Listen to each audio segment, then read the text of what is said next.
Hi, Cormac. Hello, Cody. Hello. Hi, Sam. How are you? Hi, Charlie. Evening. How are we all? Later. I am good. Hi, good. Oh. Okay then.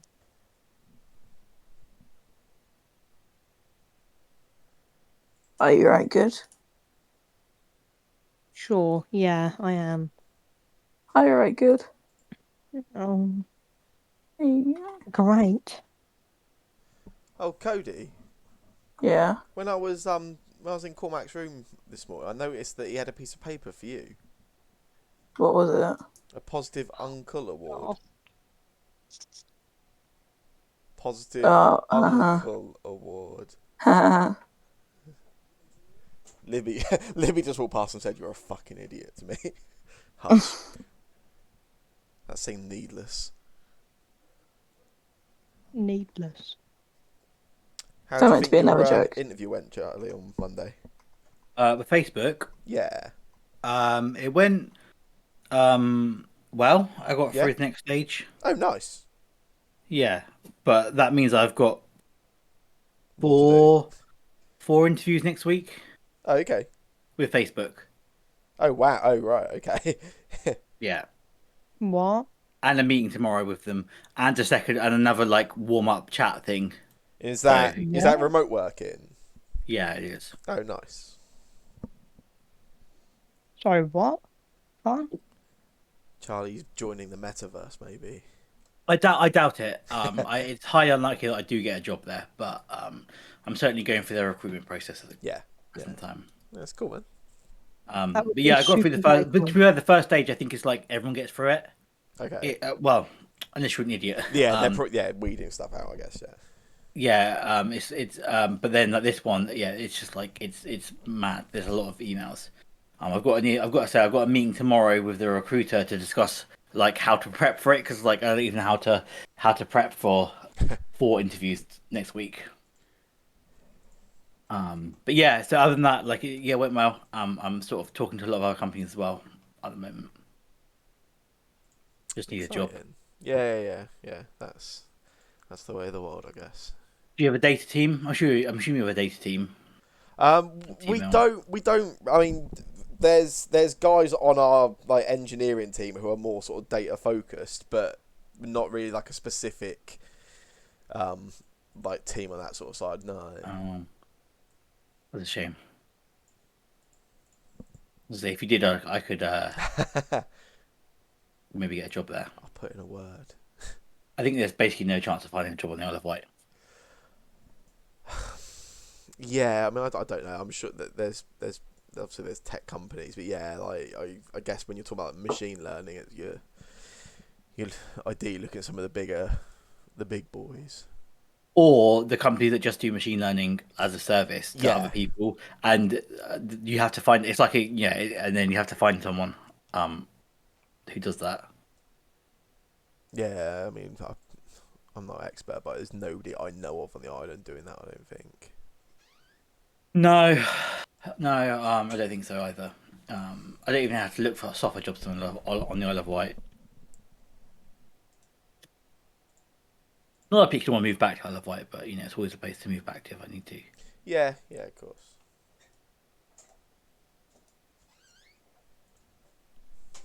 You're right, comment. Okie dokie. A drink. How did your D&D go yesterday, Cody? Um, I hear it was almost lethal. yeah, I almost died. Someone else almost died. You If we guys didn't have still a level cleric, we would 1? have died. Yeah. Yeah, it's pretty tough at that point. Almost dying is good. I think that's about right. Yeah, almost dying is better than dying, and it makes it interesting. Hello? Hello?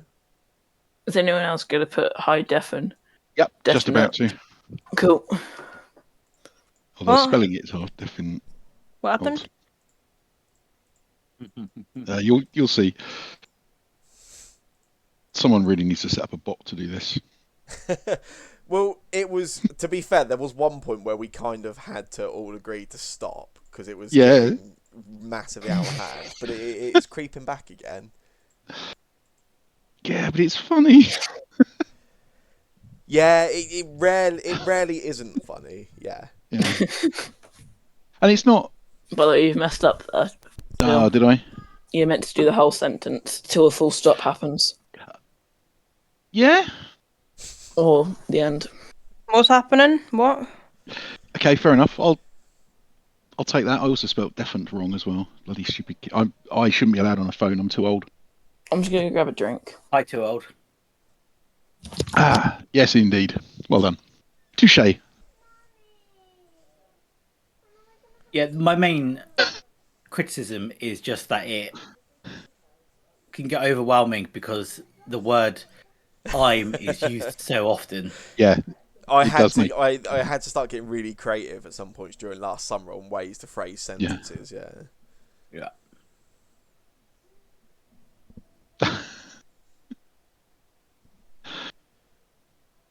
Oh dear. I'll be back in one moment.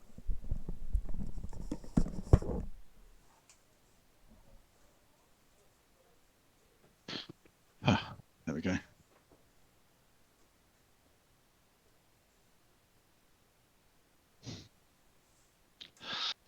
Oh, Charlie, what were you doing Monday, if you don't mind me asking? I had an interview with Facebook. Oh, how did it go? Yeah, I got through to the next round. Excellent. I was just saying You're through to the finals. well, I was just saying to Sam that next week I've now got, I think, 4 or 5 interviews with Facebook. Oh, yeah. It's a big recruit. It's like, Yeah. but I think this is it. Like, if I do these, it's only like a 2-stage interview. It's just the second stage is 5 or 4 or 5 different interviews. So Yeah, talking to people that are getting jobs in that kind of area, even for the last like 10 years, it just feels to me like they're literally the only thing they're not doing is putting you on an island with 15 other people and saying, well, one of you can have a job. It just seems it's so much more competitive. yeah, When I guess when I never really, Facebook didn't exist, which helped, but doing IT then there weren't as many people, but now there's a lot more, and it. to be fair, this is for a machine learning postdoc machine learning position. So it may be that it's more competitive because it's a smaller kind of like I don't know, because it's a smaller number of jobs, but it's also a smaller recruitment body as well. Smaller recruitment pool, and I assume you actually get paid for this. Whereas, I mean, some of the people I've been talking to have been doing 3 or 4 separate interviews for an internship at which they're not going to get paid. Yeah, that would not be acceptable. I don't know how much Facebook pay. They haven't mentioned salary to me yet. But certainly some other jobs I'm looking at are paying quite handsomely. Yeah. So. Well, I mean, again, you've got the education for that. That's what part of what the education's about. Well, I suppose so. Yeah. But it is crazy how much they expect you to do as well. Like, I had a company who are just like doing data science stuff, and they were like, "Oh, can you just like do this challenge, like this coding challenge thing to show us what you do?" And the question was just like demonstrate, like here's some data, demonstrate the best practice in training a model. But the best practice is kind of like how long's a piece of string, because there's like more and more analysis you can do depending on how much time you want to do. Yeah. So at some point I stopped to basically put some notes in saying like, this is just like an approximation because I didn't know how much compute power you had and all this stuff. There's more you can do here, but like this is sort of like a broad idea, because if I was actually doing the best practice and I was getting paid to do this for a proper job, but there'd be a lot more work I'd do. But I'm not spending a week, Yeah, I've got a friend who's who at one point, I actually don't know what he's doing now, but he was looking for jobs as a web designer, and at least one of the interviews was, could you just design us a website? And it was well, hang on, what, do I get paid for this or what? But yeah, there are some in the games industry which is like, go and make a small game. Mm. Can I make a small word game? 5 letters. Then you won't need to. Then you won't need to work at all. That's true. Yeah, it's actually it's really frustrating how difficult it is to get into these jobs. I just how time consuming it is. I over the last week, so I only really started my job search in earnest last Monday. Basically, Facebook have been in touch with me for a while. They got in touch with me, and I wasn't. I was like, yeah, I keep saying to people, yeah, I'm looking for jobs, but I wasn't actively sort of applying. Yeah. But then when they were like, okay, fine, we could like, do you want to like sort of like go for the next stage and stuff? I was like, okay, let's actually start doing this now. So I started last Monday, and I've had what like 3 interviews so far, I think. That's good. And some other bits and pieces, and I've got like more things lined up. But like my entire thesis writing has basically resulted like boiled down to zero work because I just constantly am on the phone to recruiters. Yeah. But I can see that. hopefully I find something soon, and hopefully it will pay well, and hopefully it will be nice work, and my PhD won't be wasted. Hopefully. Says almost every PhD student. Indeed, yeah. But yeah, actually, that's not true. I think there's a good chunk of PhD students who just know that their PhD is never going to be used, and they just accept that. Yeah, I think that is also true. Oh, well. A friend of mine, they did their PhD in bioinformatics, and now they work as a consultant. But like just a generic software consultant because I guess there's no careers in bioinformatics, or there's very few careers in bioinformatics. Very few in that sort of thing. Well, I'm just in awe of anyone that's actually managed to get that level of education. I was eventually kicked out of university, for which D&D was at least slightly responsible. Although to be fair, I think D&D would claim that it wasn't forcing me to play, but.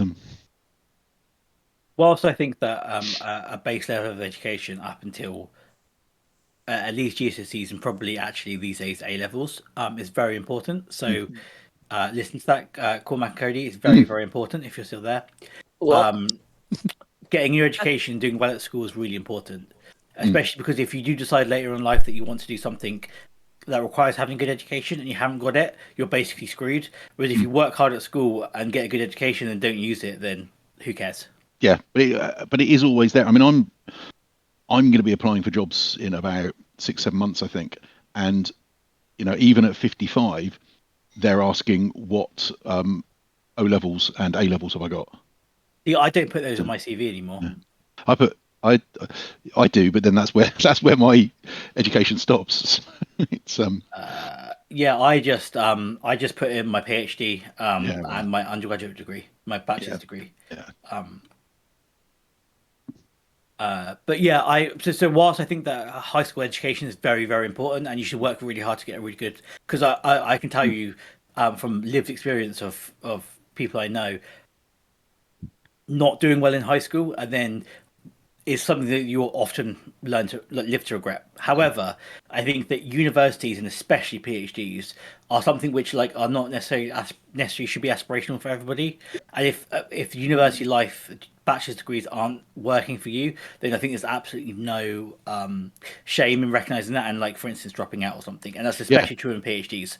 PhDs are very particular things that only a subset of people are really should should do. Yeah, not because they're better, just because they are. I'm not a builder because I wouldn't be a very good builder. Not because I don't think building is not respectful or what have you. Yeah. So, but my point is that you said that you were in awe of getting this level of education, but I actually, I as a person who's almost finished a PhD, and I'm kind of assuming I'm going to pass. I might not pass. But as somebody who's almost finished a PhD, I am actually in awe mostly of the people who dropped out of the PhD. The person who started the PhD and found the really cool stuff they wanted to do, figured it out, and then left and went and did that instead. Yeah, definitely. I think going to university is really, really good. I enjoyed it. But I also think if it's not especially now, because when I went, it was effectively free. If you're not doing something that you actually want to do, then there are much better things to do. Yeah, absolutely. But Cody Cormac work really hard at school, getting a high school education. That's actually important. Because Yeah. Sam's got an incredibly expensive taste in microphones, apparently. Yeah, So he's exactly. he's going to need someone to fund that. Yeah, if you have a bad high school education, then like it kind of massively limits you. If you don't go to university, or if you go to university and drop out, or what have you, or do a master's and don't like it, or do a PhD, that just changes your career path. It doesn't necessarily like it's not objectively better than like getting education at that point isn't objectively better than not getting education. But at the high school level, it's objectively better to get an education. So Yeah, totally agree. but yes, in many ways, I wish I dropped out my PhD because whilst it was fun, yeah, I think I don't regret not completing. No, actually, that's not true. I do regret not completing my degree, but what I regret is that I was doing the minimum amount of work to pass. Only it turned out that I was not doing the minimum amount of work to pass. So it was a thing that I could have just a little bit more work, and I could have done better. I don't know that it would have changed my career. I don't think it would have done. what was your undergraduate degree, bachelor's degree? Computer science. Computer science, yeah. Yeah, and back in those days. Sorry. That's my favorite subject. Well, I think it's mine. But it's so. I mean, I think computer science that you're studying will be so different. When I was doing it, there were no personal computers, or very few actually. There was the Commodore PET, but I did my A-level project on punch cards. Wow, nice. Yeah, you say that until you pick the box up and drop them. Imagine taking all your lines of code and then just shuffling them randomly and then having to work out where they go. Yeah. That was, but that's how long ago that I did it. So it's a very different thing. And then part of the reason I stopped paying attention to computer science was they were teaching us about how to run a data center and about how literally changing tapes and tape backup systems and all that sort of stuff. And I was interested in coding. Well, I mean, I like coding quite a lot, but I don't really do very much of it these days. I just do. I mostly write. I obviously my bachelor's degree was in computer science, but I suspect my breed of computer science was almost unrecognizable for what you were doing. Yeah, I think so. Oh, there you go. Oh, nice. I have I've done some turtle stuff actually years ago. It is an introduction to Python. When I did it, there was an actual turtle. I'm pretty sure actually as a kid I had an actual turtle that I used to program, and it used to go around the floor in like primary school. Yeah. That was when I had like one computer. It's like who gets to go on the computer. Yeah.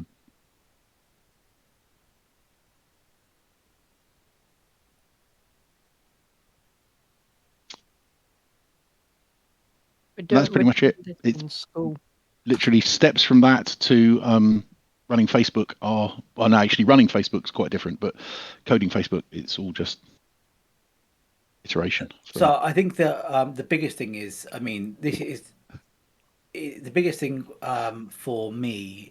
For the thing I've noticed is that it's like the level of the distance you are operating away from the hardware.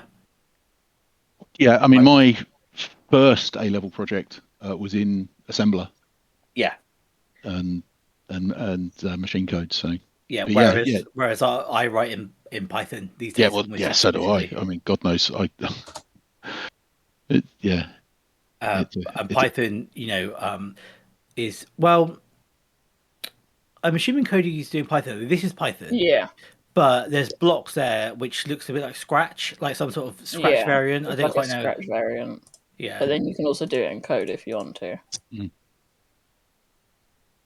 My partner's niece who's like 5 is doing is learning how to program. It's Which is it's so funny because I read an article a few years ago saying that programming is going to be like the next blue collar job,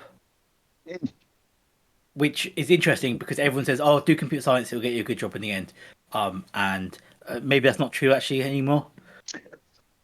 yeah. I don't know. I don't think know. they'll always, yeah. Computers need an awful lot of people to oh golly, what's the phrase? To look after them, to housekeep them, to keep them going, to do all that. And while that's still a case, then there will always be carbon units needed. Right, but it's more the fact that whether it's a well-paid job still. Well paid is interesting. Will computer science, will programming always be a white-collar job, or essentially eventually become some sort of blue-collar job where you learn it at school, or learn the basics of school, and then you go into a factory and you're a code monkey literally in a factory.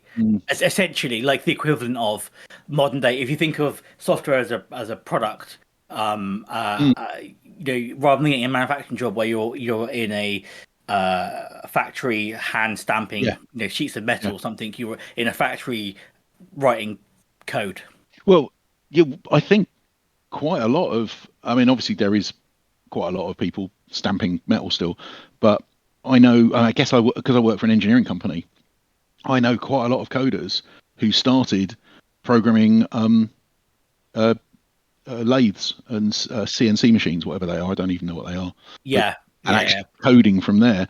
And nowadays they are jockeying 3D printers. So is that what you? So you work for a? I work for Cobham at the moment. Still, they are a defence company. In-flight refueling. When one plane dangles a tube out of the back. Cobham, the bloke Cobham back in the 1920s invented that, and Cobham flight refueling is the biggest bit of Cobham, and that's what they do, and they've expanded from there to all sorts of stuff to do with planes. So they don't make weapons, but they make things that drop weapons off of planes. They do ejector seats, and they also they went around buying up companies. Any company that worked near an airport they might buy. So they've got quite a lot of radio and satellite companies. In Denmark they've got a company that does one of the things they do is remote the robots that the bomb disposal people use. They make those and stuff like that. That's pretty cool.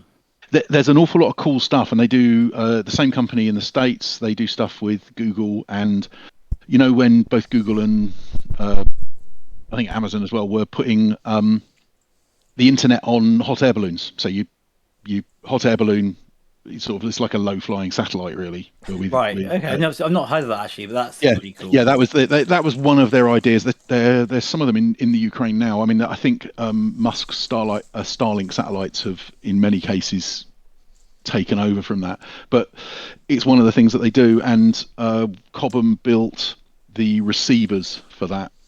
Are you talking literal hot air balloons? Yeah. I couldn't tell that was like an analogy, but okay, yeah. Yeah, literally, physically a hot air balloon, and you put a effect. Imagine it like a satellite, because that's what it's doing, except that it's much cheaper to get into the air. Yeah. But obviously not as high. And how is it fueled? I actually honestly no idea.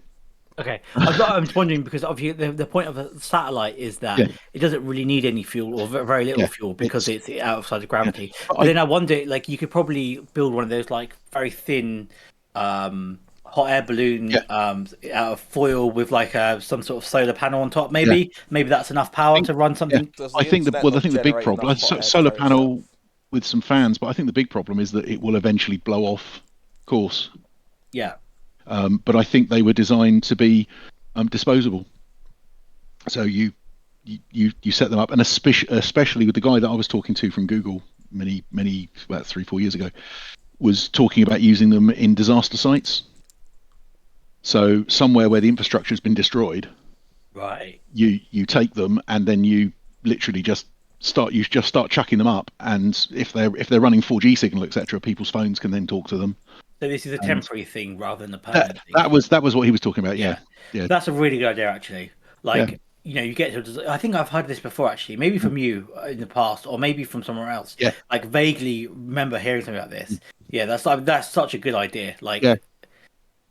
Definitely, I can definitely see it. I mean, I think again the proliferation of satellites has probably and the increase in power has probably changed that a little bit, because you can now you drive a Starlink base station in, but I still think they're fairly tricky to use and get set up, and they don't move around. But yeah, it's all of this stuff is it's all very exciting. But that's what Cobham do. I don't do that. I just do computer stuff. But yeah, so we got engineers doing all sorts of things like that. But the ones in Wimborne, just down the road from me, mostly they build great big refueling things for aeroplanes. sadly, they don't have any machine learning data jobs. Not in.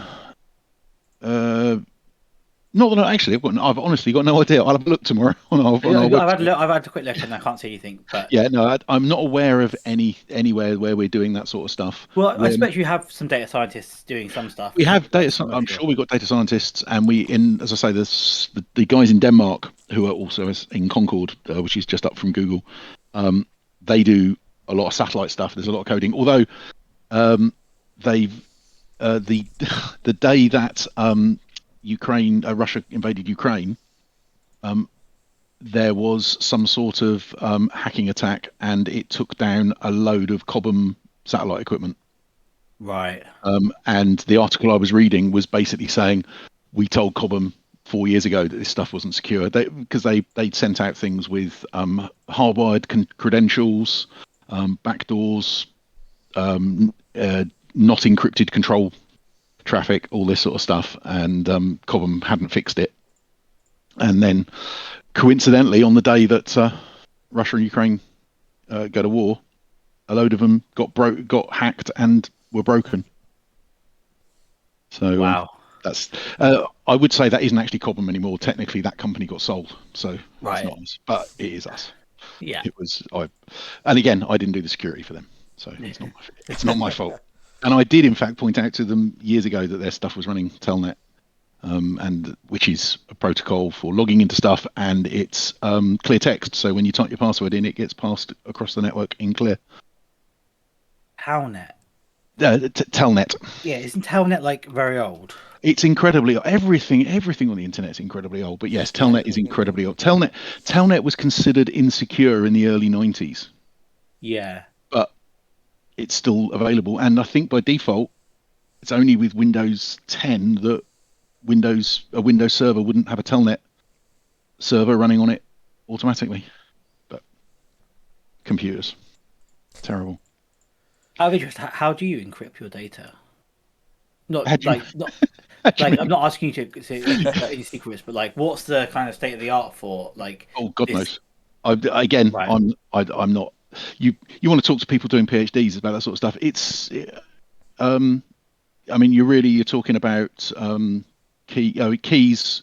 That's what it is, isn't it? Yeah. Private key encryption. Yeah, that's asymmetrical encryption. That's the thing. Public and private keys is the way to do it. I know how that works actually. Yeah. I'm an idiot, and I forgot it existed until you started talking about public and public private key encryption. That's how it works. Yeah, that's like I'm thinking like the internet. You can't just have some sort of known hash. You need to you just can't. Yeah. And especially with the hash. I mean, even with SSL encryption, the stuff on the internet, the encryption protocols that we were using and still exist 15 years ago can now be broken in minutes or hours by not massively large computers. Yeah.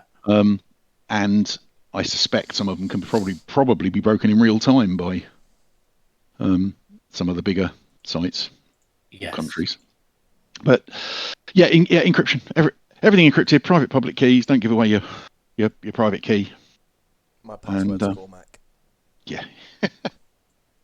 Indeed. Oh, speaking of which, I managed to break into your Hero Forge account by scrolling back through the history and finding the password for it, so that I could update Carl's picture. Nice. But I was disappointed you can't I couldn't age him properly. Aging Hero Forge only makes characters of one age. Yeah. Yeah. It's hard to make anyone look young or old. Yeah. Everyone looks sort of late 20s. I was trying to make him look a bit more beaten up as well, and I couldn't really do that. Yeah, I would like Eleanor to look a little bit more, not necessarily beaten up, but weathered. And you can't do it. No. What do you have for dinner, Sam? Subway. Was it nice? Nice. Yeah, it was good. It was very good. Can you order Subways for delivery? Yeah. Oh, nice. That is a good shout. It's the modern world. You can order anything for delivery now. Yeah, It's but not also on the the Isle Isle of of Wight. Wight. Yeah. Oh, It's been okay, quite it's a while on the Isle of Wight. We got our first Uber taxis about a month ago. Oh wow! Do we have Uber taxis? Yeah, Oh, wow. I didn't know this until the other day. But yeah, I was apparently it launched in like January. I was kind of assuming that you order one and it comes from Portsmouth. Probably, yeah. I'm sure it's extortionately expensive, yeah. Cool. Yeah, I remember a couple of years ago, I was visiting, and my brother was very excited that they had Just Eat, but there was like one person on Just Eat, like one Yeah. restaurant. It was slow adapting. COVID changed all of that, I think, yeah. Yeah, I expect so. When my family left the Isle of Wight, my mum, one of the things that my mum was annoyed about, other than her marriage collapsing, was that the first supermarket had just opened on the Isle of Wight. I always forget you lived over here. Was Yeah. it the Wheat Sheaf you used to... It was, yeah. We used to live in the Wheat Sheaf. We used to own the Wheat Sheaf, technically. The one in Newport. Yeah, Oh, nice. yeah. Lived there. I went to actually, I don't know if Node Hill Primary is still there or. Yeah, I think it's like a high school or something now. Yeah. Yeah, it's like But a it is sixth still form a or something. school, yeah. Yeah, I studied there as Node well. Hill. Yeah. Node Yeah. Hill is the sixth form now. Wow. It's connected to Carisbrooke and Medina. Right. I'm pretty sure. Yeah, I'm pretty sure when I went, it was a infant school, and I went to Denmark Road. I think no, Denmark Road was in Newport. No, Cows. That means nothing. Denmark Road. What school did I go? In Newport, you've got that little green area where there's the monument to the chimney. The school at the end of that. What's that school called? Node Hill. That's Node Hill. Oh, that is Node Hill. Oh, right. Oh, in that case, That was a middle. He's testing us. yeah. So I went there. I went there as middle school. Oh, no, Yeah, see, it's a middle school. Yeah. What was the infant school? I can't remember where it was. I'll have to. One day I'll remember where it was. I know I could walk there, but I can't describe where it. That's matter. But anyway, yeah, that's where I went. 9 acres. 9 acres. Thank you very much. Yeah, well Yes. done, yeah. Is that still there? Yeah. Wow. That's What I've just done hasn't done what I wanted it to do, but it's done something. pretty. That's how I So do if whenever you, I write macros code. so those of you that went to Node Hill, then, what house were you in? I was in Yarmouth. Yarmouth. I was in Osborne. Yeah, big up. Oh Yarmouth. well, we're both in Yarmouth. That's Yeah, boy. Best house. Then Was when he I went on- to Carisbrooke, there was no houses, but I think there are houses now, aren't there? I think after Harry Potter, Well- they got more popular. I'm asking the attendees of Oh, Carisbrooke High what School. Carisbrooke, no. there's no houses in. They went No. through a phase of doing houses. I think. Did they do houses when we were there? Yeah, they did houses when we were there. Me and Mother Arch. So. They have like yeah, it two was not the thing houses when when I I was groups, there, and that's but it. then they've stopped doing them since then. So. Jake ruined it. Yeah. To be fair, the whole school went downhill when I left. So. I'm sure. You know. There I was are gonna more go there. ones now. Then my mum and dad split up, so I didn't. Happy days. I was to say this got real sad real quick. Didn't it? Yeah, it totally wasn't. Tragic It totally, backstory time. Yeah.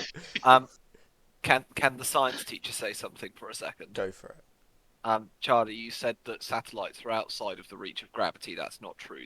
Gravity is the Sorry, only, yes, the only yeah. force that acts on satellites. There are high Yes. schoolers in the call that I can't have thinking that. Sorry, Jake, are you pushing a pair of glasses up your nose as you pointed that out?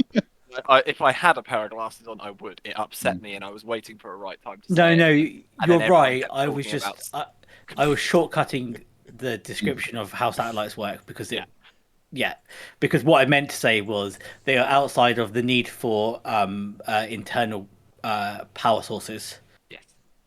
due to gravity Due to gravity. because they use gravity cleverly. But I just shortcutted that by saying that yeah. I couldn't help it. I'm sorry. Yeah, in fact, they don't work if they're outside of the gravitational pull Yeah, of the Earth. they'd float off. Yeah. Well, I don't want to force anyone's hand, but who wants to play D&D? No, do you know what? Honestly, I'm good. We did last time, I think, or it was a different campaign. Hold on, did Jake leave? Jake doesn't want to play. Cool. Last time out, you did some amount of looting or exploring the last areas of the Honey Queen's cavern system before leaving with the unconscious child in tow. On the after leaving, Leokin climbed up the large rocky sort of hill that the cavern system was built into. Found atop it a very large tree and decided that he did not fancy climbing that, and then fell his way back down very smoothly. You carried on your way through the forest, deciding to head back in the direction you sort of against the direction you've been travelling in previously, hoping to possibly come across Meguri again. During that time, Warforged thought it would be funny to cast Major Image and make the party see a dragon, which kind of briefly put some fear in everybody before Warforged revealed that it was not a real dragon. And it was a real dragon. Yeah, that joke would in no way backfire at any point. A little further on to your journey, you were interrupted quite suddenly as an ogre sort of was sent flying almost directly into your path, and you came across a few ogres fighting Tu and Gobu, which you sort of... There was some debate or some sort of disagreement possibly between whether to get involved or to make your way to sort of escape. At which point Carl started seeing a dragon again. Silly Carl. And obviously after previously twice seen dragons that did not appear to be real, this one was clearly real. And yeah, this young green dragon landed in this forest clearing where you were, and got rather violent with some of you. Your warlock in particular was feeling pretty brave. Got knocked unconscious twice. Both times came back to consciousness thanks to Elwyn's healing spirit. Ran adjacent to the dragon and then made a ranged attack. So, elite strategy. However, Leokin was able to deal the finishing blow to the dragon, and your party defeated the dragon. Quite a milestone, a leveling up, if you will. Whilst you were sort of taking in the results of that encounter, a band of humans, 5 humans, sort of made their way out of the forest. One of them, their sort of de facto leader, it seemed, introduced himself as Idgar. There was some discussion had between Idgar and your party. Like some of the other sentient beings you've encountered in the forest, Idgar did not seem very happy or friendly towards Z in particular. And during this conversation, Idgar mentioned that in the heart of the forest, when you mentioned that was maybe what you were looking for, there is a shadow phase city which has been there for generations. Yeah, boy.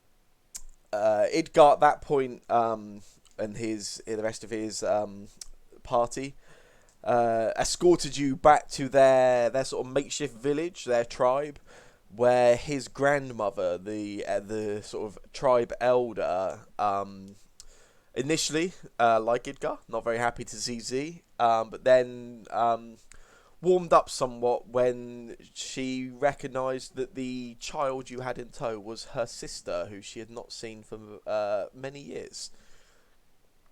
They agreed to let you all make camp and stay with them for the night. Cody, Leokin, do not forget you you now have an extra prepared maximum spells. So you have 5 out of 6 currently. You can prepare one more spell from your spell list. Okay. Oh yeah. Wait, should I do that now quickly? Yeah, go for it. It's all good. Pick whatever you wish. Yeah. So you guys make camp. The following morning, you guys all wake up. You can see some of the other members of this tribe of humans are already sort of awake. There's some breakfast being eaten, but it's relatively quiet. This camp is probably, from what you saw last night, looks like it's maybe 30 to 40 members. It's not a particularly sort of large group. Yeah, there are a few of them sort of milling about. What would you guys like to do with your morning?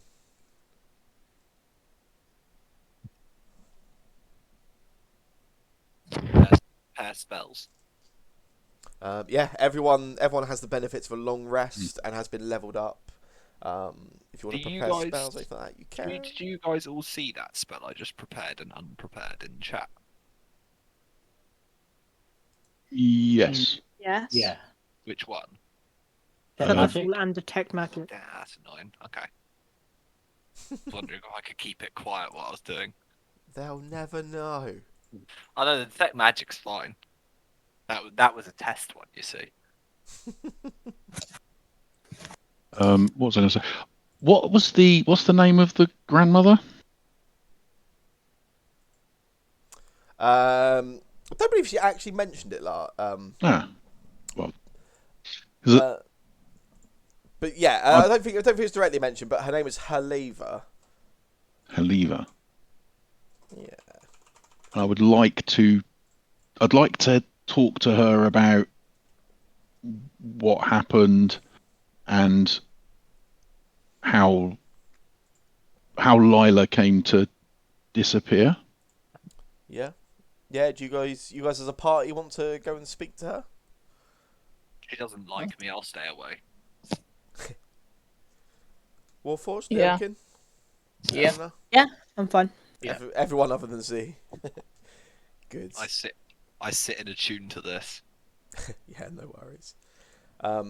Yeah, you sort of make your way over. You find her. She hasn't left her own tent.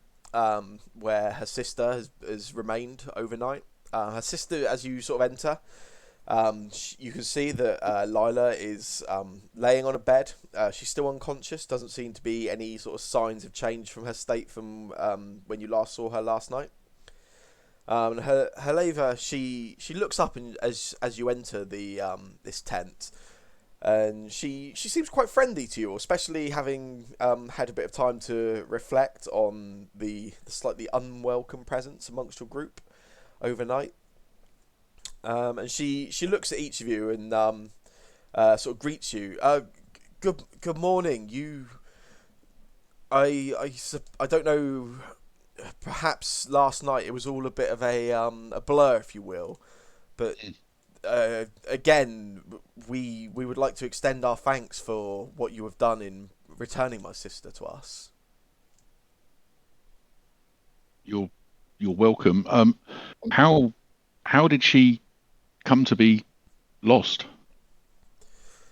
My sister was she was younger than me, and she was somewhat whimsical, maybe you would say. She would quite often leave our camp and disappear into the forest. And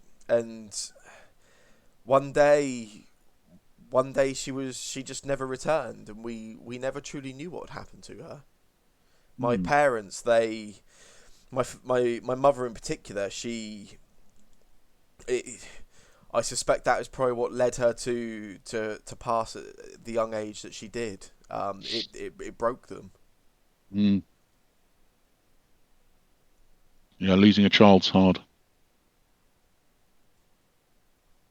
Does this sort of thing happen often for you? We have lost members of our family, and our our tribe many times over the years to the shadow fae and the dark creatures in the forest, but normally there is a trace, there is a body, there is something that would hint towards what happened. But Lila, she was gone, and we never had any idea what had happened.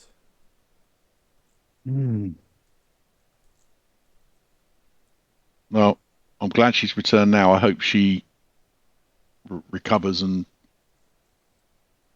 isn't too traumatized by the time that's passed.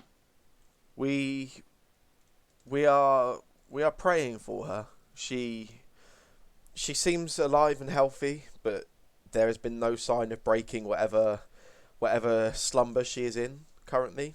Although we feel pretty certain of the source of it and the cause, and all we can do is hope that time will undo what is afflicting her. My grandson, he spoke to me after you left last night, after you left my tent. He says that you, and in particular, if you would forgive my forwardness, the shadow fae that is with you, you're looking for the heart of the forest.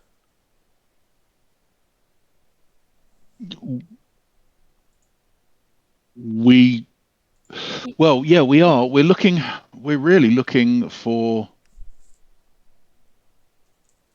some furbolgs who we heard had been in the forest a few years ago, and I think we were thinking that, well, we'd heard that they were often found near the heart of the forest. They were once. They were found throughout the forest, but the shadow fae saw a stop to that. They were hunted to extinction By the shadow fae. by the shadow fae. When did the shadow fae come to the forest? The shadow fae, when did they come to the forest? A long time ago. My people, the Famir, we have lived in this forest since the dawn of the old gods themselves, and the forest was much smaller then. They say it was barely a mile from one tree line to the other, but as the forest grew and expanded, with our tribes and our people grew with it, but we never left the forest. Our parents always told us that we, the Famir, we were responsible for protecting the forest, and that we were never to leave, for fear that the forest itself would grow dark and its temper would become out of control. And over time, our people began to map the forest as it grew, and to know its areas. What was once a small forest became what it is now, or maybe even half of what it is now. And we began to recognise certain areas of the forest, certain areas where the forest temperament was different. We would avoid camping in the dark areas of the forest for fear of the living shadows and the foul creatures who made their homes there. But eventually the Fae arrived, and with them they brought elves to Thentos and many magical creatures. And that was a great time of progress for this world and for this forest. Many creatures lived in harmony and flourished. But sadly, the shadow fae followed them through, and they waged war upon the fae and upon all the natural creatures of this world.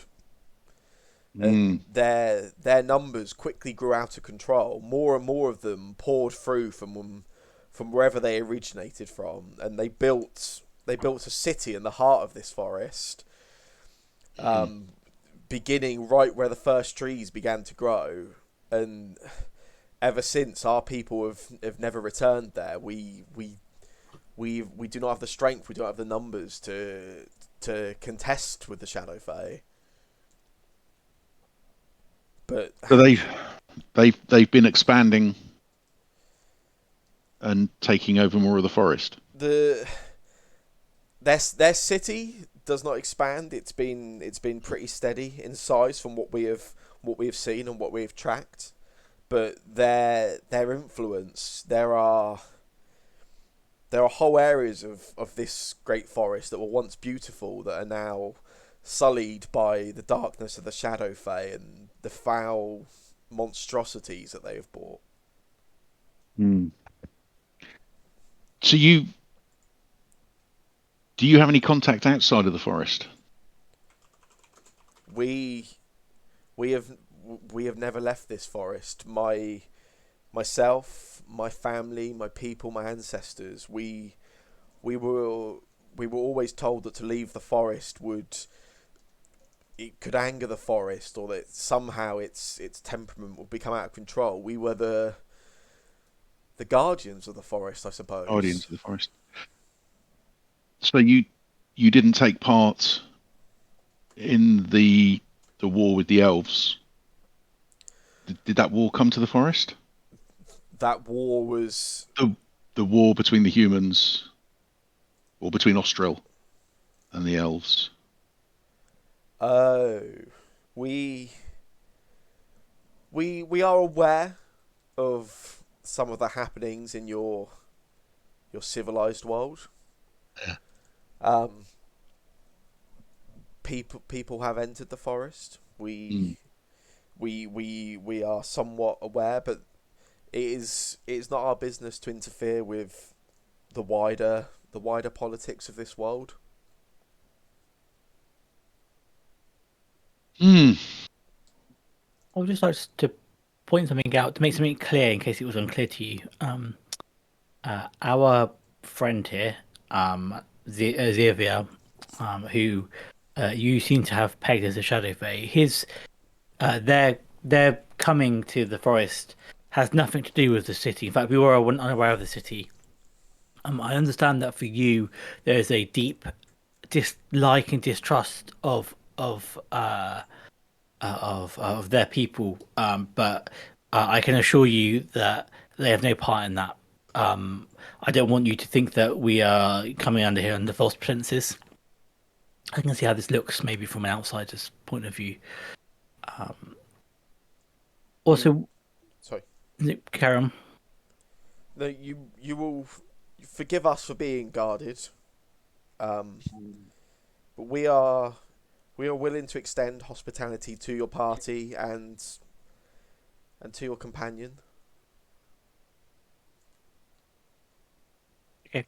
Yeah, don't get me wrong. I wouldn't suggest that you trust him, but I would vouch for him. I think he's got some crazy ideas, and he's more than happy to dabble in things he doesn't understand, but I don't think he's an agent for anyone. He's pretty much, they are pretty much their own creature. We trust that you have more first-hand experience of their actions and their morals. That cannot waver or change the hesitance we may have based on our experience with the ancestors, the bloodline that they are from. I think that completely understandable. And perhaps you would also forgive our hesitance for the fear of what they carry with them. Yeah, no, I can understand that. So I suppose it would only be polite of me to ask what we could do for you. You returned my sister to us, unharmed, and uh, from what Idgar tells me, could have been great cost to yourselves. Perhaps there is in some way we could assist yourselves. You said that the furballs are extinct. How certain are you? The last time we saw a furbolg, I saw a furbolg, a dear friend, was must be close to 15 years ago. Mm. It's just that we have met someone who recently, I think it was less than 15 years ago, who met a furbolg in the forest. And actually, what we're really trying to do is track those same furbolgs down. There, it would be an answer to our prayers in many ways to find the furbolgs again, to find them. They were the healers of this forest Mm. in the past. The furbolgs spent their days. They tended for the forest and for all life inside of it. They would heal the dark parts of the forest where the shadow fae had where their grasp had laid. They would cure it of its ills, and of the creatures in the forest that needed aid as well. But the shadow fae, they, for as much as they hated their brethren and the fae, maybe they seem to have an even stronger dislike for the furbolgs, and they hunted them brutally to extinction over hundreds of years. The the last time I saw furbolgs myself, a a group of friends to us, very nearly family, you could say. Um, they aided us in healing a part of the forest which was sick and infected with the darkness of the Shadow Fae, and then we we celebrated the healing, and we made camp with them as we had always done in the past, and the following morning all 11 of them were gone. No trace, no prints, no tracks, no marks where their bedrolls had been the night before. We never saw them again. It was as if they had never been. How long ago was this? 14, maybe 15 years. Hmm. What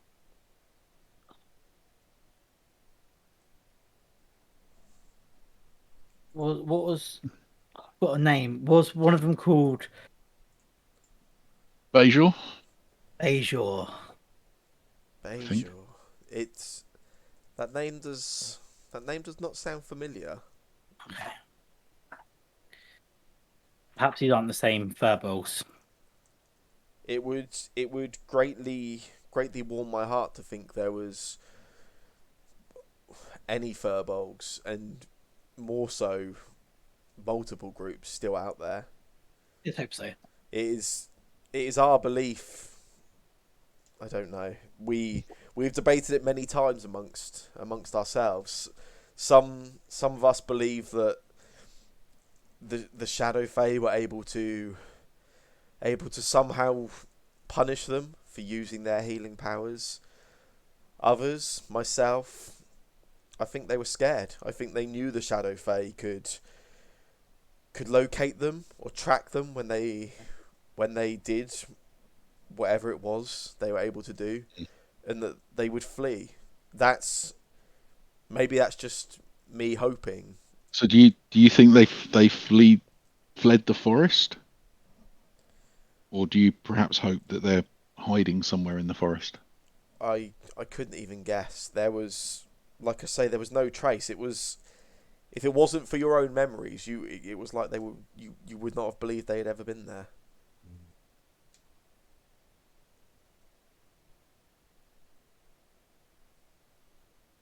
As well as, sorry, as well as Shadow Fae, are there elves living in the forest as well?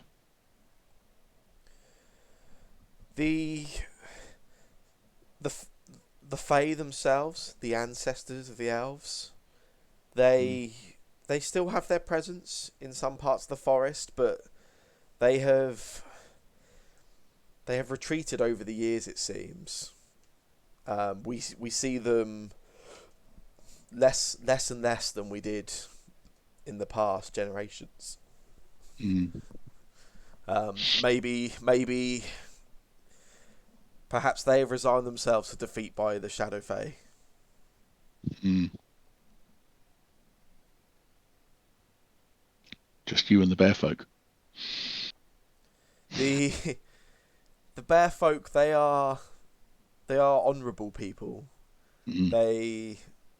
They are curious in their ways and in their beliefs, but they are true of heart, and they are fearsome warriors. We have seen the bear folk stand toe to toe with the Shadow Fae, and they do not give an inch of ground.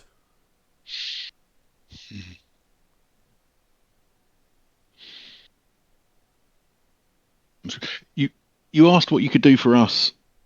I think the for me the first thing would be allow us to stay here for a day. We've been travelling only a few days, I think, but yesterday was hard, You are our guests for as long as you choose to be so. and I think we need to. She looks over at you, Warforged, at this point. Um, you, Construct, you have been Me? you have been very quiet. What brings if you would excuse me, a fake creature like yourself to the forest? This is a place of nature. Well, I mean, I sort of like nature. I have a bird. Um, but I mean, I'm just here because I work with these people. You are their slave, No, their creation. no. I am me. Warforged. The I line. am Wolf. Come on, you got a catchphrase. You got to use it.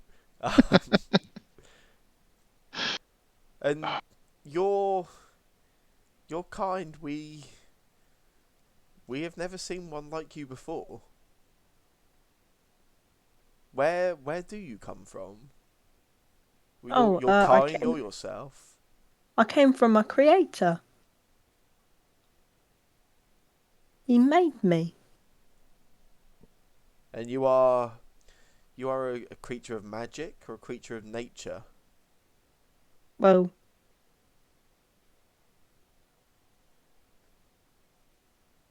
Do you bleed? so I bleed water. That's close enough for me. You you are a creature of nature. I have water in my veins. It's what powers me. If you Well, sort of powers me. Yeah. Something we have in common then. if you smack me with a Nambugo, do I not bleed?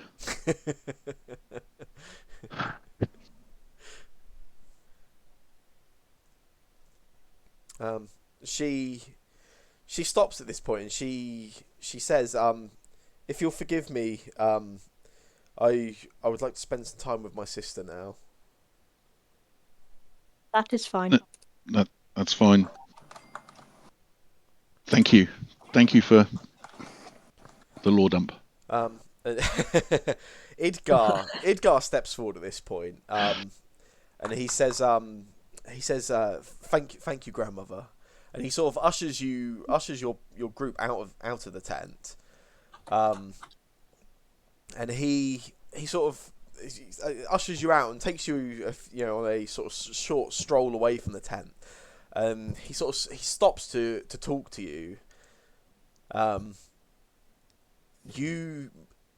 My grandmother has made it very clear that we are to allow yourselves and for Zerviel to stay and to be our guests, but I would warn you, our people will listen to my grandmother, but that does not mean they would not be afraid of Zerviel. I do not think anyone would look to cause you trouble, but it would probably be in the best interest of everybody, ourselves and yourselves, that Zerviel remains respectful of our memories and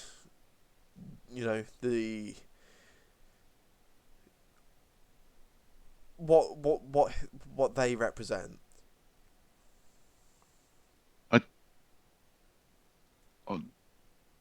I'll look over at Eleanor.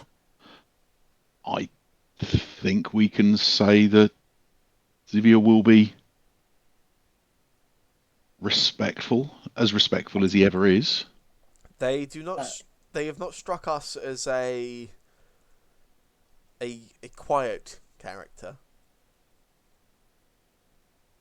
They're not. No. But they're not malicious. I think I believe that. But we won't stay long.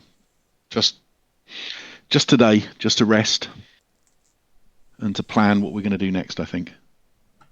Okay. At this point, one of the other members of Idgar's party from yesterday sort of calls him over, and he sort of excuses himself, says, I must be getting on, and he sort of heads off with one of the other members of this party he was with yesterday.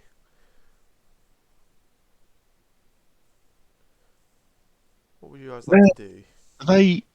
They were dressed as warriors. Are they armored? Yeah, so they have like padded, like quite heavy padded leather armors. Each of them was carrying like a bow and weaponry when you encountered them yesterday. Is there any sign of a blacksmith around? You can pay a sort of bit of attention, take a look around. And yeah, you can see what looks to be everything here is quite temporary, quite transient. But you can see there are clearly some members that are sort of working with tools and working with clothing. There certainly seems like there's some element of skill. Yeah. Excellent. Okay. Look over anything you want to do in particular, or?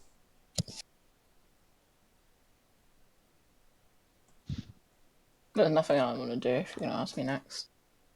That answers my next question.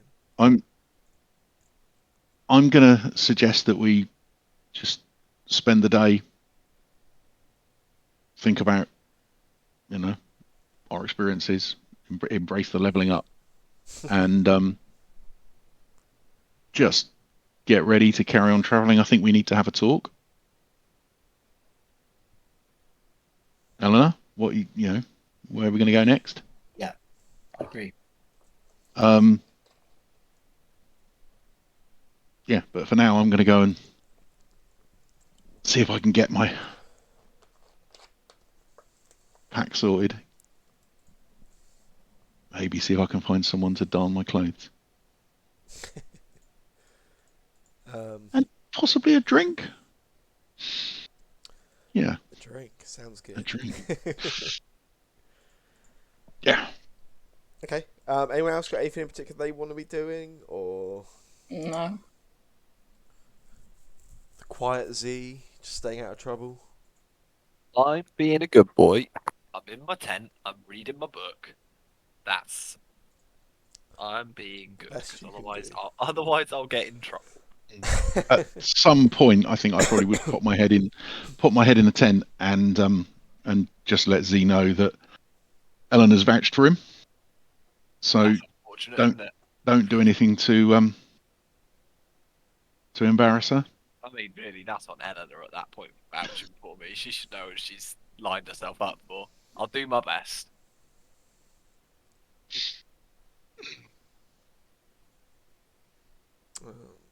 So what was it? What was it you're looking to get done in particular, Carl?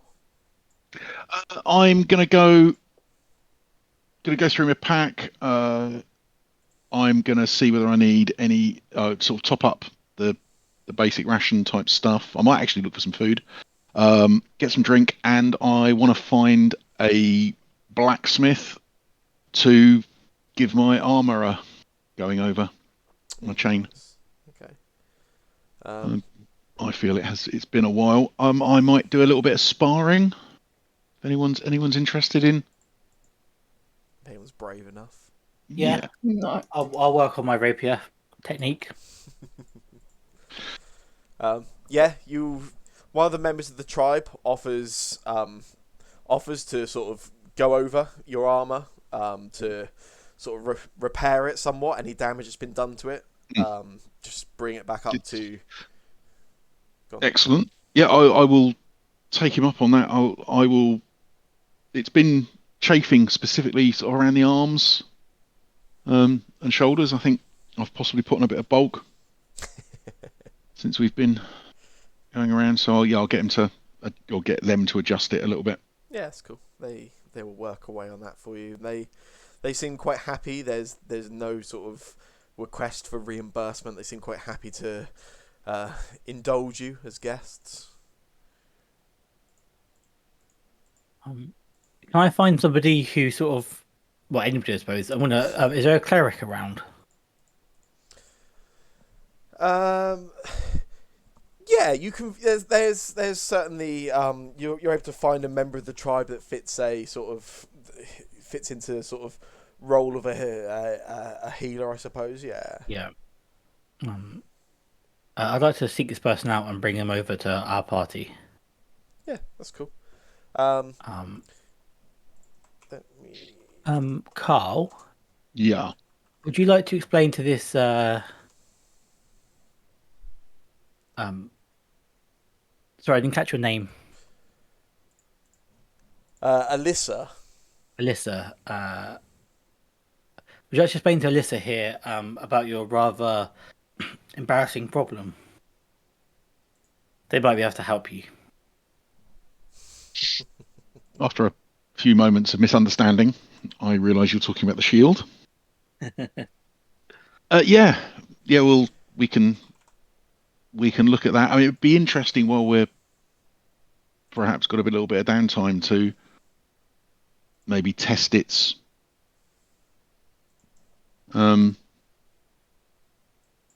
test how it works. You know, just throwing a dagger near me. Does that have any effect on it, or does it have to be thrown in anger?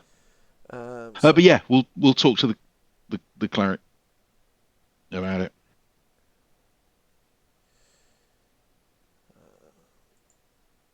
One second.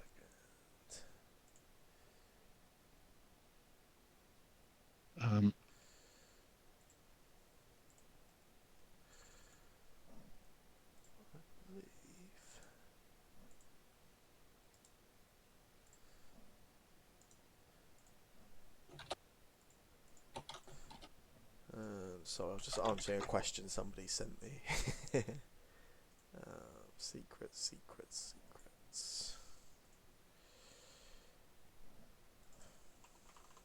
Might send you a question now, just fun of it. Yeah, might whisper you. I like that you're pretending it's not you that has secrets already.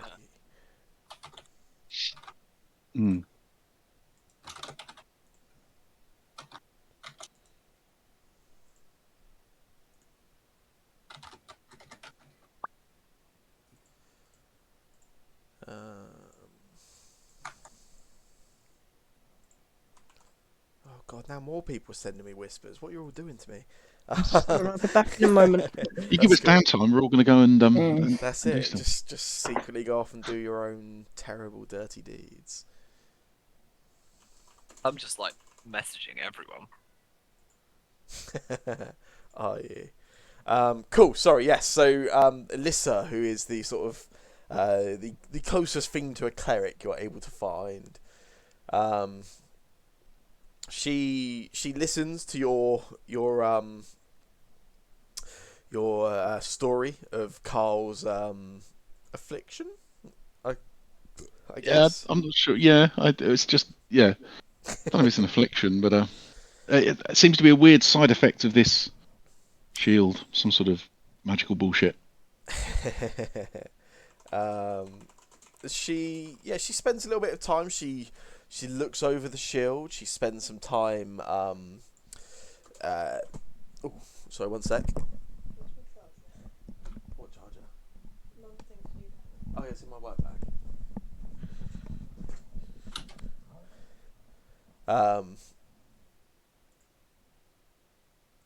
Sorry, where was I? Sorry, Cormac just randomly tapped me on the shoulder and made me jump. Yeah, she spends some time sort of looking over the shield itself, sort of getting a feel for it, and she's able to identify the curse that is on it. She tells you she's never seen anything quite the same as it herself, but she's able to recognize what it is. Is she able to?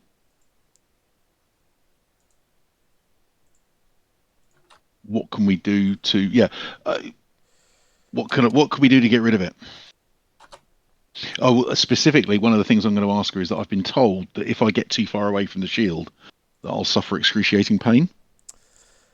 She laughs a little at this point, and she tells you that whoever told you that must take great pleasure in teasing you. But she's able to identify the shield entirely, and it has been updated in your inventory to reflect that. So she explains to you that the curse on it means that any weapon attacks made against any target within 20 feet of you will cause you to become the target. And she sort of confirms that, once this curse is upon you, it is transferred from the shield to you.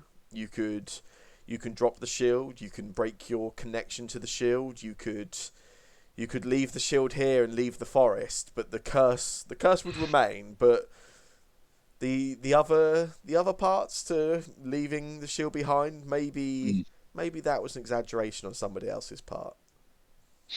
On an unrelated note, has anyone seen Elwyn? I want to have a little word with him. Elwyn seems to have slinked off quietly, hunting or something. He was hugging a tree over there somewhere. Yeah, he just suddenly made a stealth roll just as he overheard that. Well, I shall thank her for that. That's something to think about. I mean, she can't solve it though, right? Solving it, that kind of sets She her can't back for cure. She sort of spends little time thinking, and she seems on. She says she'd be willing to attempt it. She could not say for certain, and she does tell you that there can be, problems with trying to mess with a curse if it does not go the way that she would hope it would. There could be side effects to that, but she is willing to try it as a gift from the Famir to you.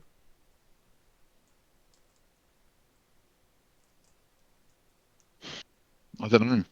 How much worse I could wouldn't. it get? Well, You're cool, but it's becoming increasingly tricky to try and fight things when we've got to avoid you, true. It's cool. and it might hurt you as well. Being hurt is a problem. Not that keen on being hurt.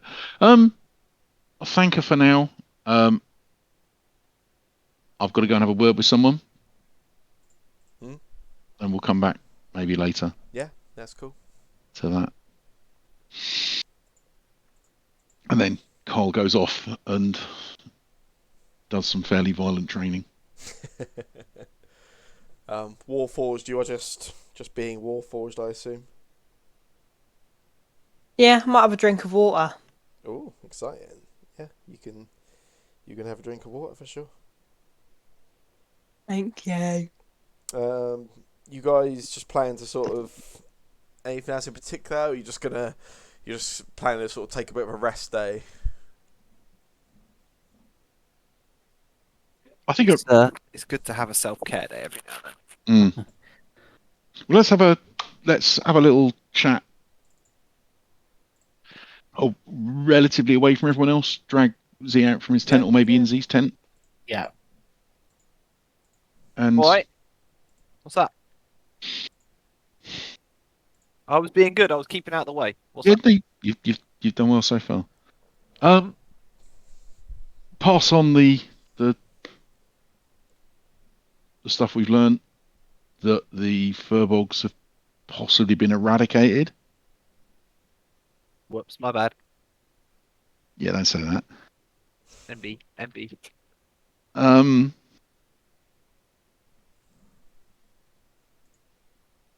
Look over at Eleanor. Is this still a story? Are we still working for the Gazette?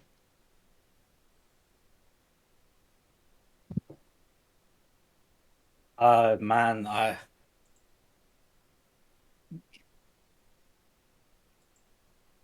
Yeah, the indeed. professional in me wants to say yes. Honestly, at this point, I'm just kind of interested to see what's going on. I also feel like we're sort of in too deep.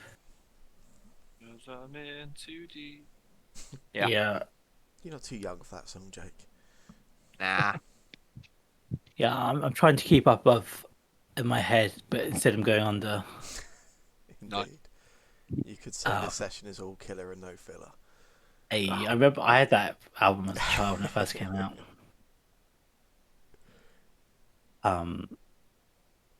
Yeah, like yes, like I mean, of course, it's a story. Is this the most useful time? Is this the most useful use of our time? From the records perspective, probably not. But we have travelled quite a long way deep into this forest. It feels like it's a waste of time to turn back now. I wonder if they'd buy a travel piece. Maybe. But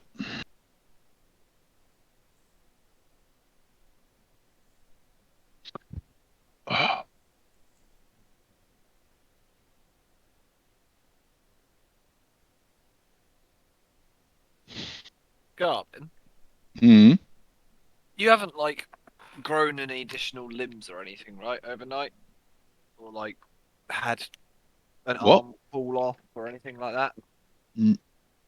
No, I don't know. What? Oh, glad to hear it. Have you All been? right. So, what are we doing? That does remind me. This spell that you cast. You are, I'm afraid, my love, gonna have to be a little more specific. Yeah, well, I think you knew which one. Do I? I come from a place where magic is more common, perhaps, than here. As you may have seen, I have some magical tricks, and I've genuinely learned them. You know, I'm not a would like not almost like a wizard or a learned magician, but I certainly have vaguely familiar with the surrounding literature on magics, and I'm not familiar with any arcane powers which allow you to do what you did. I mean, thing is, it's all about practice. It's all about how you channel the power. So, Did you sleep funny last night?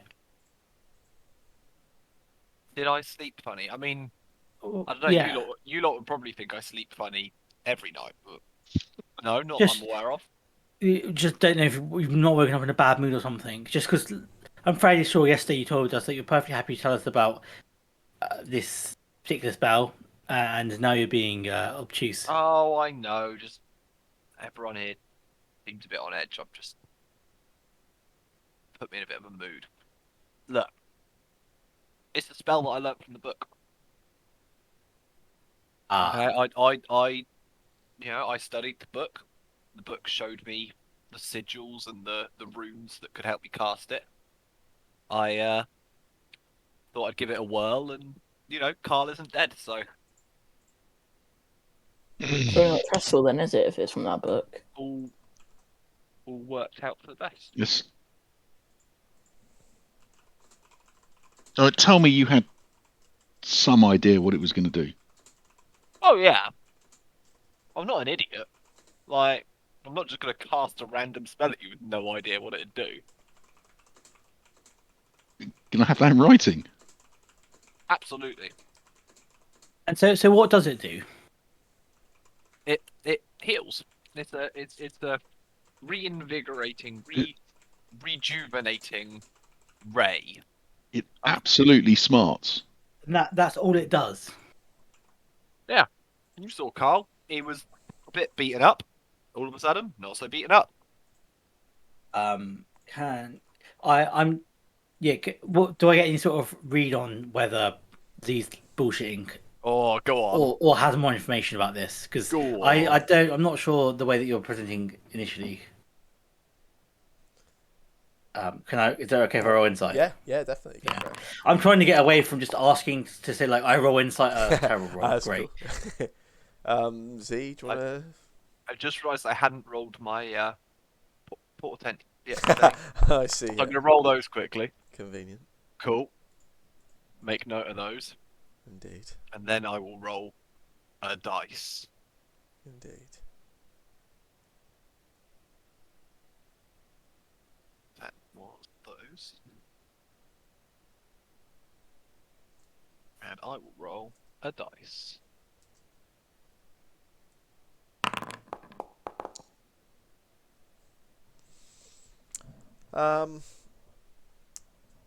You get this Z is definitely withholding.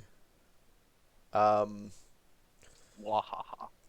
Certainly, yeah. There's just a general sense of almost deflecting, trying to avoid finer details.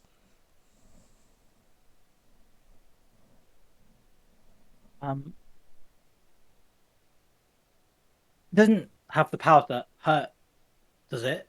Damage eventually. Maybe this reinvigoration is temporary, or there are some other sort of side effects.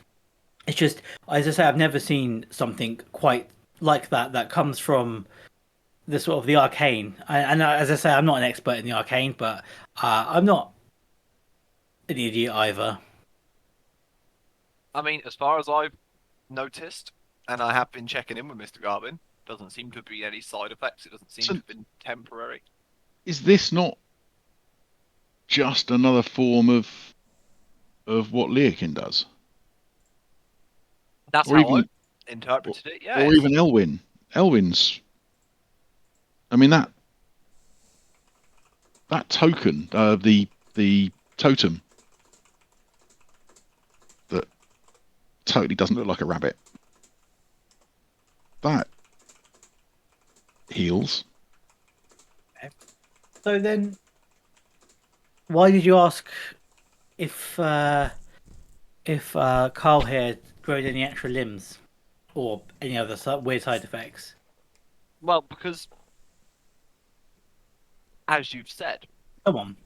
it's not a normal thing. You know, don't know that you don't arcane- know side effects. The arcane being able to produce essentially clerical effect is untapped potential, I suppose is probably the best way to put it. Just admit the book is evil. I'm not concerned. I'm confident it's okay. I'm confident I know all the side effects. Okay. But I'm doing my due diligence. I would have been so much happier with the phrase, I'm confident there are no side effects. Carl, you and I both know there is a price to magic. That is very true. So what are the side effects? Nothing major. I get a bit drowsy afterwards, but yeah, fine. Okay. Oh, you know you wanna. I saw that look on your face, Phil. You know you want to question it. I just the idea that we might be linked in some way. No, nothing is linking us. Don't you worry. disturbing. Apart from our undying love, of course. I really want to make you both role play a slow personality swap. We're pretty much identical already. I don't know. Yeah, two I peas don't know in how a anyone pod. would tell. I don't know. It just seems like once you start pissing about with magic, it just keeps on coming. It's fun. See, it's fun. Once you start, it's fun. Yeah, when you start. It is fun. It's also very useful. I mean, yeah, had I not done that, Carl would probably be dead. Yeah. I'd say it was worth the risks I must admit though, and the downsides. I'm still just in awe of arcane restorative power. That is It's taken a lot of work. a lot of work to interpret the spell, or Hmm. you mean that you think it took a lot of work to develop it? I don't know how much of the book that you've read. Oh no, it took a lot of work decoding, and it was. How's the best way to put this? It wasn't a complete spell in the book. But this is in some ways your own There was creation. fragment of spells. Best I could work it out, there was fragments of spells, and I kind of pieced together the helpful bits, and managed to come up with this. So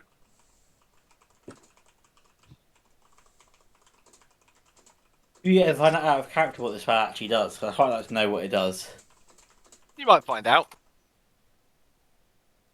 Could have found out the other week. To be fair, I just got lucky.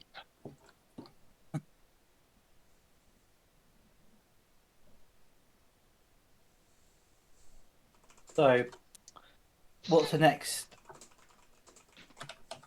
step for us intrepid investigators? Go blow up a city in the heart of the forest, right? Man, that's deep. I know yesterday we killed a dragon. I'm not sure we can claim Oh, you haven't seen what I've just learned how to do though. the others, but I don't think we are quite ready to take down a 100-year-old evil city. I don't know. Stick everyone in a line. I got them. That's You guys fine. wait. You wait. You wait till you see what I've just learned. This book is.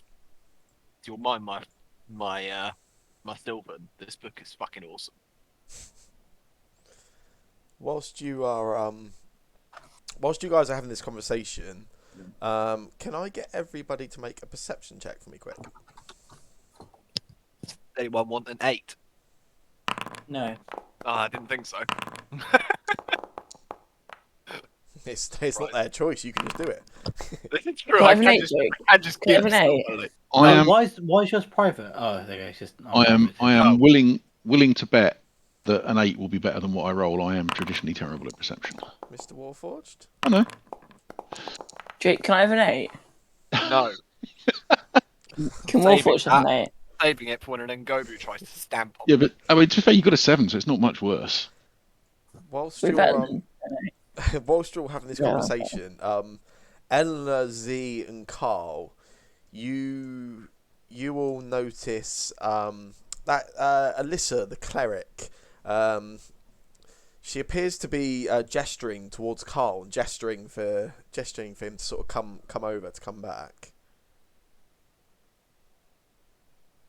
Oi, big man, you've got a Yeah. fan. I can see. You guys carry on. I'll go and talk to her. I'll give you your number if you want. Thank you. Your guard I think- official guard number, right? I think she might be nearer to your age. Right. Yeah. So Carl will get up. Yeah. And I'll go and talk to her. She tells you that she's prepared. She's ready to dispel this curse, to lift it. She just stops for a moment. She just warns you again. If this goes wrong, it could make it much worse. For other people or for me? In my experience of lifting a curse, if it goes wrong, it tends to strengthen the curse and the effects.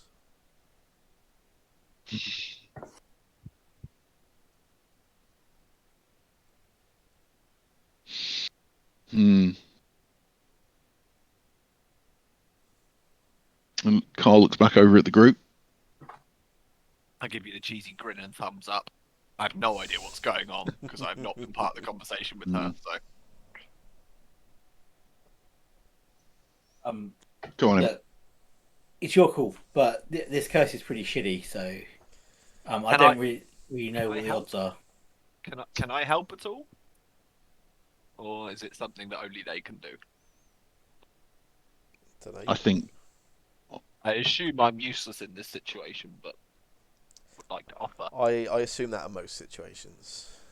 Just the story of my life. that's Carl's line. Carl soon. Come on, in. Come on, Alyssa. She- Let's go. She places the shield down on the ground in front of her. And you see she literally just off the ground next to her, she picks up a few like dried leaves, and she begins to sort of like just rub her palms together and almost just sort of begin crumbling the leaves over the shield. And she starts sort of not even really talking out loud, just her lips begin to move as she's clearly sort of going through some kind of incantation or ritual. And then as she sort of finishes rubbing her palms together and sort of grinding the last bits of the leaf down, she then throws her hands up in the air, and almost like a burst of leaves burst out from her hands. Where this like 2 leaves were, there's this just mass of them, and they sort of fall to the ground on top of the shield. And you can, as they sort of land on the shield, you can almost like see steam rising from it, almost as if the leaves themselves are either they're burning or the shield is. There's some kind of like heat dissipating from it. And at this point, she begins gesturing her hands a little more wildly, a little more sort of quickly as she picks up, and then she stops, and all those leaves just like kind of fizzle out. All the leaves that were covering the shield just disappear, and the shield is just sat there again. She reaches down and places a hand on top of it. She just stays there motionless for a few seconds with her hand on it, almost like as if she's feeling the life force of the shield. She looks up at you and she says, "I'm so sorry." That's fine. I was close though. It's no worse. That's to be honest, sweetheart, that's a good day. I can do this. I can definitely do this, but we would need to speak to Heleva. And she almost immediately she sort of gets up to her feet and she walks over to Heleva's tent. And she you see her walk straight in. You can see if she begins having quite quite an animated conversation with Haleva. And Haleva then the two of them both they walk out of the tent. And there's a little bit of like interest, like building around the camp.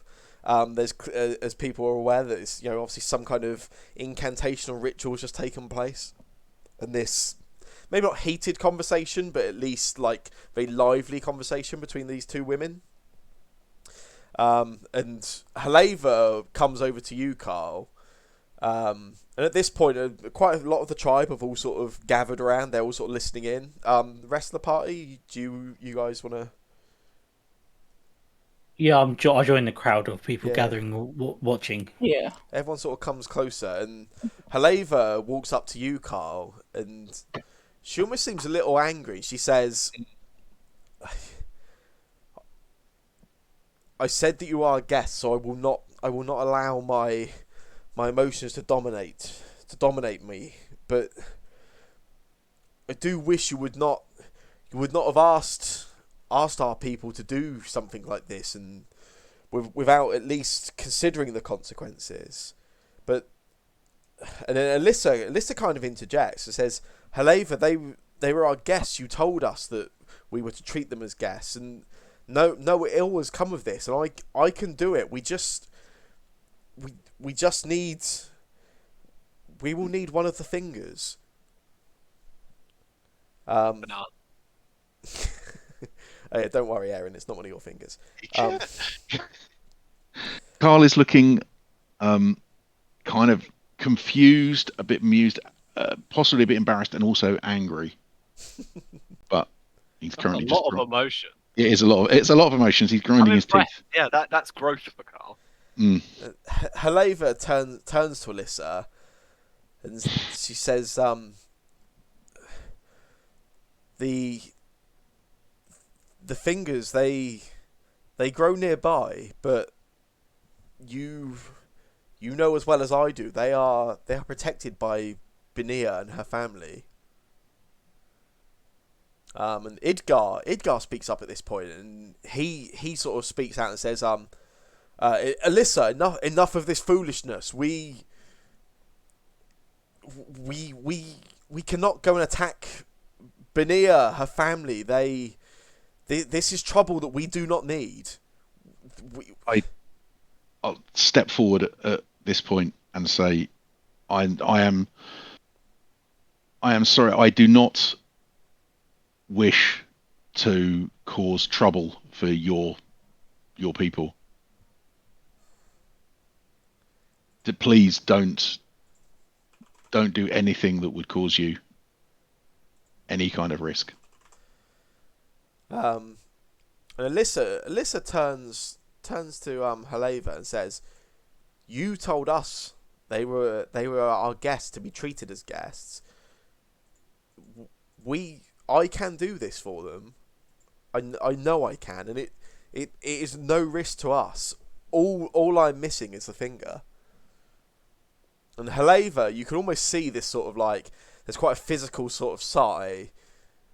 And she nods and she says, "Okay, I will allow it, and the lifting of that curse can be a gift from our people to this group for what they've done in returning Lila to us. But getting possession of the finger, that should be on them and not us. I do not feel that is too much to ask." Carl steps forward. I agree.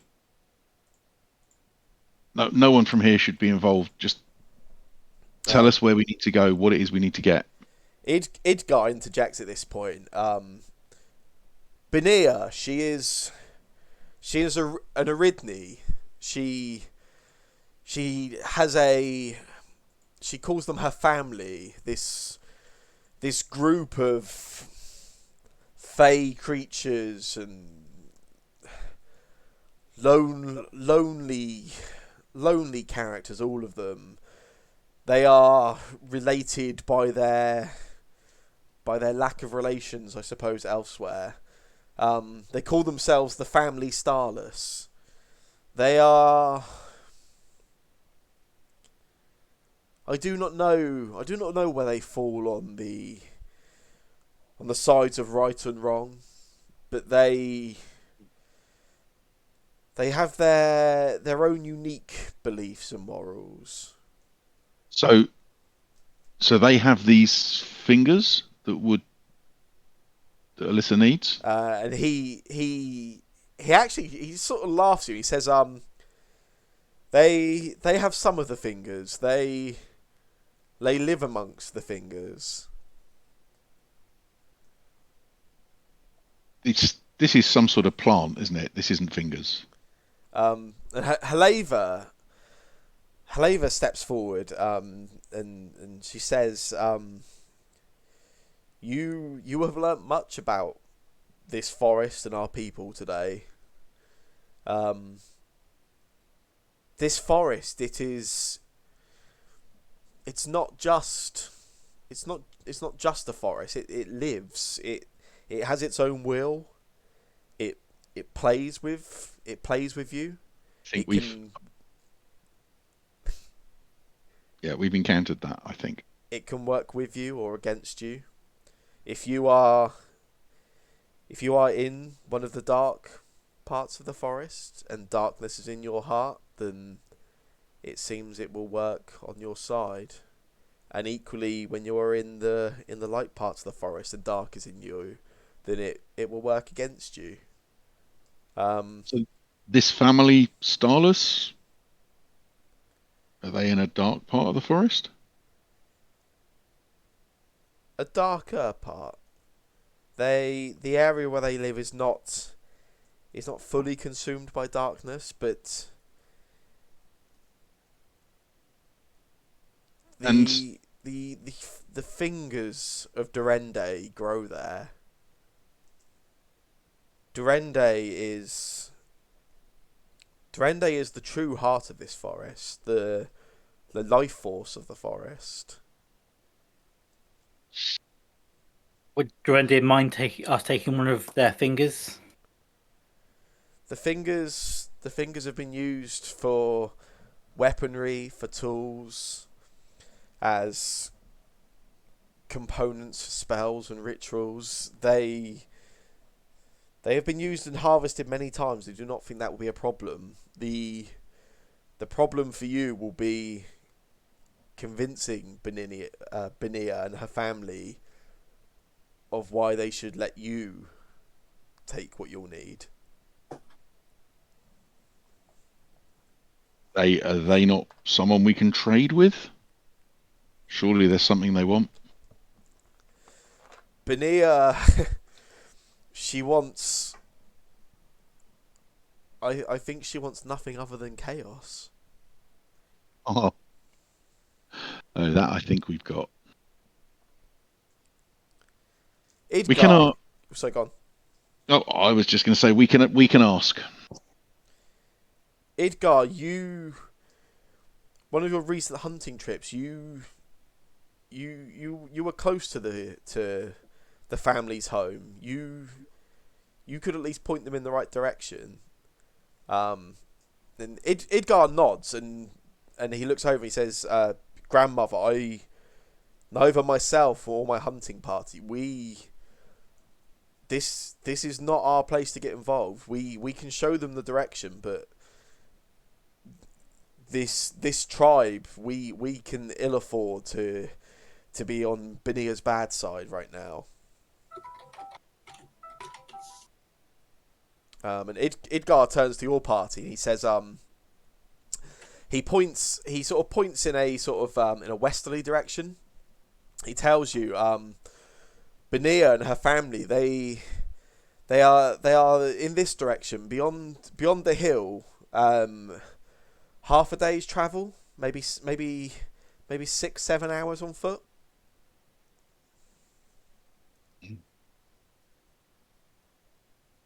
Right. If you can show us the way, then we'll go. We will take you as far as the hill and show you from there. And I promise that this village will not suffer as a result of this. And then Heleva just sort of nods and returns back to her tent. And there's this sort of group that were all sort of listening in, begin sort of dispersing, going back amongst their business again. Alyssa, she sort of talks to your party. She describes what she needs. She tells you the fingers of Durende. They are a distinctive type of tree that grows in small sort of copses throughout the forest. And she sort of smiles. She says, you will know them when you see them. They look like giant jointed fingers. But what I will need is, I will need the leaf, just one of the leaves that grows atop one of the fingers. But that is all, just a single leaf. Should have taken a level in gardening, says Cole. Okay. I guess that gives us something to do. Gives me something to do. Oh. I'll turn back to the group who are much closer than I was expecting. And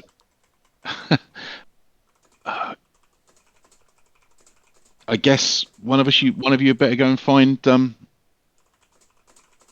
and Pepper. No one knows where they are. So we Depending how long your journey takes you, they might catch up. yeah, indeed. That's what I was thinking. Yeah, well, Let's go get a leaf. only sorry. You don't have to come with me Yeah, to I do do. this. Actually, you probably do. Yeah. To be fair. But the rest of you, if you want to stay here, then I'm sure that's fine. I don't want you to put yourselves at risk for something that's my problem. No, it's our problem. Come on, let's go. Sleep here tonight, set out in the morning. Yeah. How far away did they say it was? Sorry. Half a day's travel, sort of 6 hours. Yeah, about 6 hours on foot.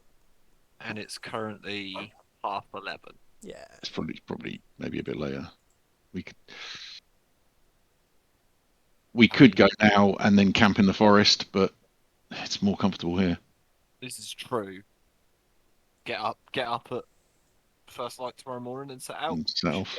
Should get there at 1-2 o'clock. At that point, have a few hours of. And then we daylight can always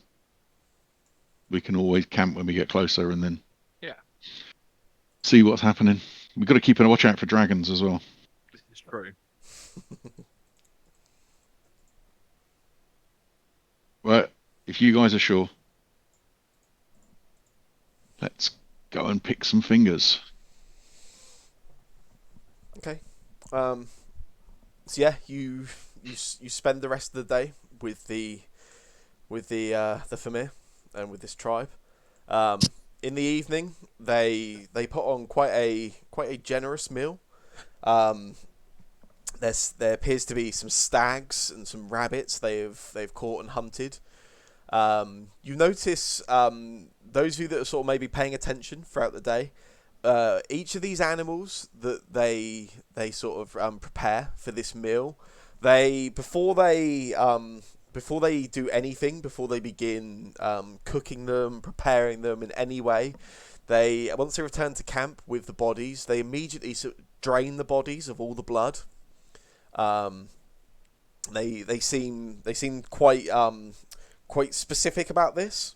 They don't seem to do anything to the bodies until they are sort of fully drained. You can see they actually have there's a few bodies sort of held up, being sort of hung on the sort of outer edges of the camp, which appear that they've been there for a day or so, sort of draining.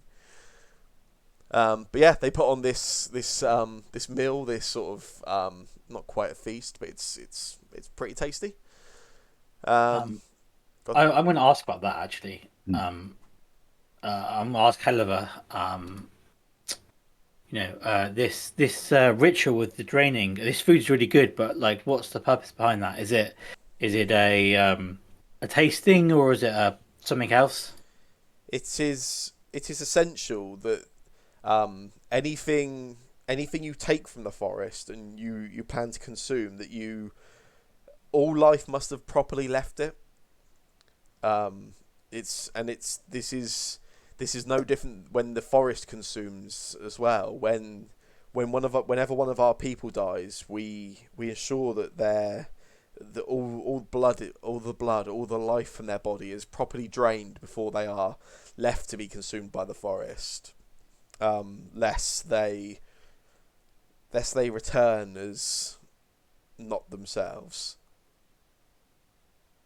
Is this for practical reasons, or is this more of a religious belief for you? You say lest they return from themselves. Is that a belief that they might, or is this something that happens on a regular occurrence? Creatures that die in the forest and their blood, their life force remains inside of them. They are known to return, but not as themselves, as hungry husks.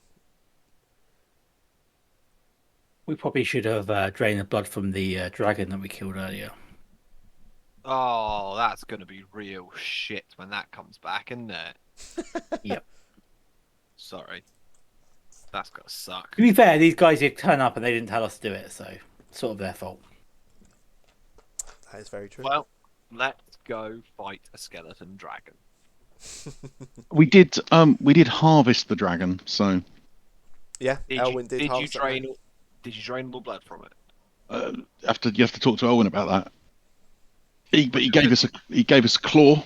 Elwyn is so into the meal that he doesn't even respond. Yeah. Just grunt. I assume he's still trying to avoid me every time I want to start talking to him about his knowledge of cursed stuff. What's that, Pepper? There's a child stuck down a well? Yeah.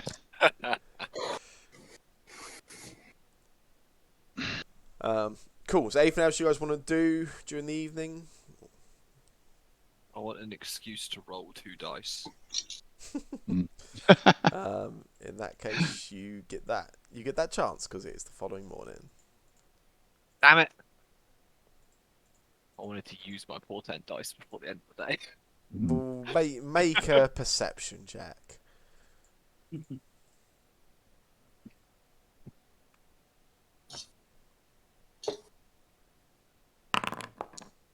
You see the Whoa! you see the blacks inside of your eyelids as you fall asleep.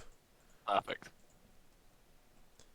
Do I get a long rest? Yes, everybody. 1 second, folks. Everybody can have themselves a long rest. I'm assuming for most it's of you not that gonna probably has no matter. effect. I'm assuming this is not going to matter, but just in case it does and we get attacked at night, I cast mage armor on myself before I go to bed. Okay. Is that now something you do? Well, if I have a first level spell slot, But yeah, if you find yourself sleeping without a first level spell slot, because it lasts 8 hours, it's not concentration. does it make Why it not? slightly warmer or the ground slightly more comfortable? It's like walking around in a sleeping bag. Nice. Do I want to change? Yes, I do want to change that. Although I suddenly imagined that it actually crinkles like cellophane. I rustle as I walk along. Yeah.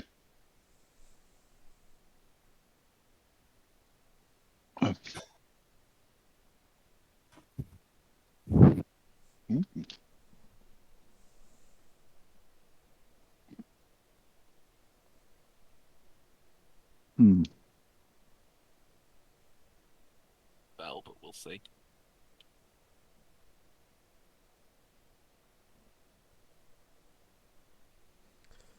Cool. Oh, I can roll some dice. Oh, you can, yes. I should do that. And then, what's the plan? Heading west with Big Bob. I left manual rolling on, so I can manual roll my portent rolls. Oh, look, it's 2 20s. Was that? Hang on. Whoa. Was that your actual roll, Jake? Genuinely, that was my actual roll. Interesting. It says if it's manual. Oh yes, it does. Yeah, you haven't. Yeah, okay. That's Oh boy. That's an interesting portent roll. I mean, to be fair, I think portent's pretty interesting no matter what you get.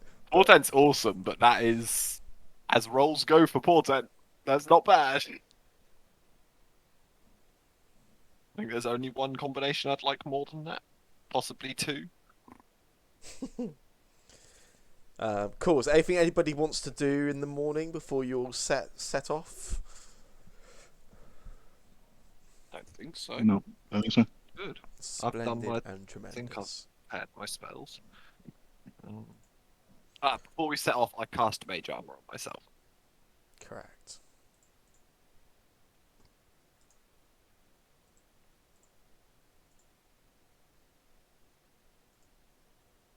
That's all I do.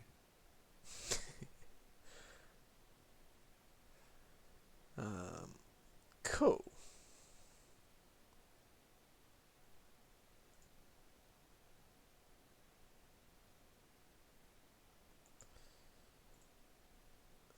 Anything else for Warforged, Leokin, anything before we leave? Nah. Tremendous. I feel like you're hinting that we should be doing something. No. I'm just asking and being polite. I'm scared. Cool. Okay. Yeah. So Idgar in this same sort of group, this party of his, they sort of meet you in the morning. They share a sort of breakfast with you, and then you make your ways out of the camp in the morning. They travel with you about 2 hours or so to the west. You begin going over this very large hill, very large, quite steep. As you reach the top of it, you can see it sort of. You can now see out over a large part of the forest in front of you. You can actually see from this sort of slightly raised vantage point, the forest up ahead actually darkens somewhat. As in, like, you can physically see, it's almost like the trees themselves are darker. You can almost see like more shadows. And you can also see that the just the terrain itself almost starts to look a little tougher to traverse, maybe a little swampy. Just this sort of, whereas most of what you've encountered so far has been this sort of like quite serene, beautiful forest, this seems to be a bit of a different feel to it. Idgar gives you some directions and tells you to carry on. And he can just point out to you. You can see in the distance, quite some miles away. You can see there's an area where the trees sort of grow higher than the rest of the forest around it. He tells you that area is where you'll find where you'll find the family Starless. He tells you Benia is their leader, and she's wild, is his description. Then he wishes you good luck, and says, not that you need it. You slayed two dinosaurs and a dragon less than 2 days ago. He's sure you'll be absolutely fine. Thank him for the kind words. And Cool. Yeah, so they sort of head back down the hill in the direction they came from as you start sort of traversing down the opposite direction. And yeah, you slowly sort of go down this large hill and you sort of start heading into this darker area of the forest. And quite quickly the ground underfoot starts to become sort of damp, a little sticky. It's sort of getting, what starts as like mud then becomes never anything too much, but you start to feel with each with each sort of step of your feet, your boots sink a little further into the ground. There's a little bit more force required as you sort of have to pull your steps and really sort of force your way forward. Yeah. Yes, Carl, that is a long sword. Yeah, I'm just doing an inventory. Attack that ground. That's what happens. That's what happens if you click that button. I am going to get. Let's have a look.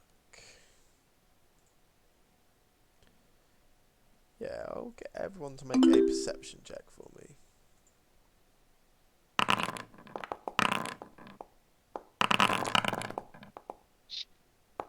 Yeah. Yes, boy. Warforged. Yeah, that went well.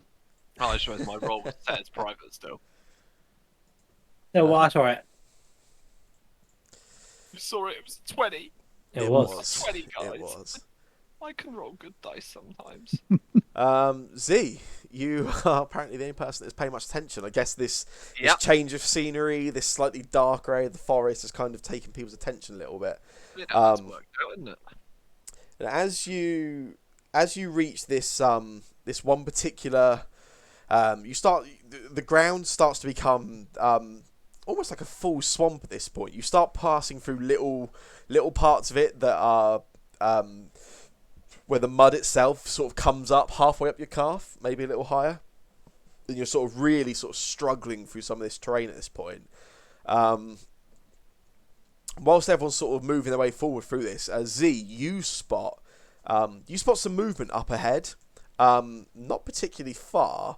You can see just up ahead of you. There's another sort of one of these like almost streams or sort of ditches where the mud gets a little deeper and the sort of swamp takes over a little bit. Then just on the other side, there's like a tree line and some bushes, and you can spot some movement in there. Alright, I stop everyone. And I point, and I very clearly point at where the movement is to try and get them to see it. Can I see what it is that's moving? You sort of bring everyone to stop, and you sort of look out and take a moment to sort of take it in, see if you can pick it out. And you can't really pick anything out. It's a bit misty. It's quite dark and shadowy in this area. And then all of a sudden you see a bit of movement in the tree line again, and this rock just comes, nothing particularly big, almost more of a pebble, I guess, than a rock. You see it just come bursting out of this bush, and it sort of flies out. And Carl, it swings towards you at the last moment, but you're able to just lift your shield up and bat it away. And then you all hear this. Each of you hears this like almost like screeching noise. And there's a load of movement, and you see a group of kobolds, quite a horde of kobolds. I go first. Begin sort of screeching and shouting out. Please tell me I'm not surprised. No, you're not surprised, but you got 20 on your perception. You're not surprised. Mm. There's just so many of them. There is quite a group of kobolds. It's a nice chance to show off your new skills, I guess. Was that water in the middle? So this area here is where the mud gets deeper. This is all difficult terrain, so it's double movement through those areas.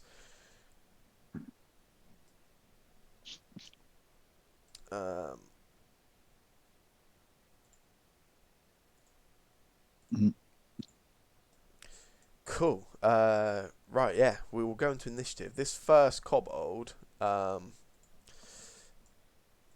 will immediately just take a sling attack at you, Carl. Well, that makes it easier. Yeah, it's long distance. There's enough sunlight that the kobolds don't really have their greatest vision either, and this rock just sort of falls in that mud that's sort of separating between you and the kobolds. Doesn't seem to pose you too much threat. That's good. one of his koboldy friends here. This one here seems a little more bold, and he sort of dashes through that mud, and you can see he sort of dashes forward. As he hits the mud, he sort of slows down his pace a little as he starts pulling through the mud, sort of pulling over in the direction of your group. And yeah, then he will dash. And yeah, he just dashes over in this direction. Starts closing down towards you, Z. Yeah, unfortunate for him. This one here runs over to the sort of edge where that thick mud sort of begins, and whoa, why's my monitor just entirely gone white and refreshed everything? I blame my cat. He probably did it. That's what he does to me. Give me one sec, my page just refreshed. I've got no idea why. Now everything's just black. Got a nice flash of white for a moment there.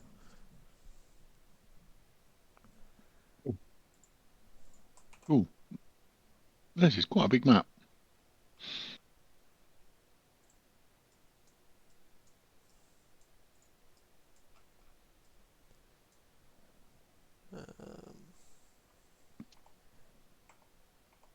Can I see again? Yeah, I can. That's awesome. Yeah, so this one here sort of dashes forwards towards the towards where that sort of mud gets thicker and takes a sling attack at you, Carl. Which that one hits even with disadvantage. Hits you for 5 bludgeoning damage. That's not very nice. Is that getting reduced by the shield? Oh, it did not. You're right. Wow, spotted, Carl. There you go. 2 bludgeoning damage. That's better. Indeed. Cool.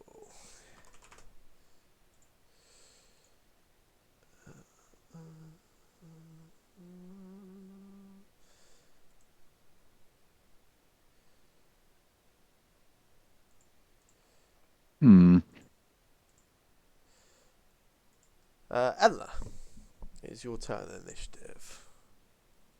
Yeah. Difficult terrain is 2 spaces, right? So Yes.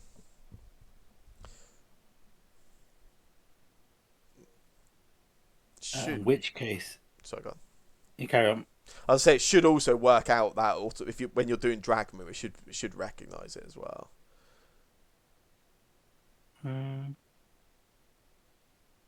Yeah, I think it is. Yeah, it does. Yeah. I'm just come to this guy that came near Z and just rapier him. That's cool. Oh, the other thing I also changed based on people's feedback was when you target something now, it'll tell you if they've got cover before you attack or anything. So That's super handy because it's really hard to tell. Yeah. Normally. So it'll let you know when you target something. Yeah, you make very short work of that. Wow.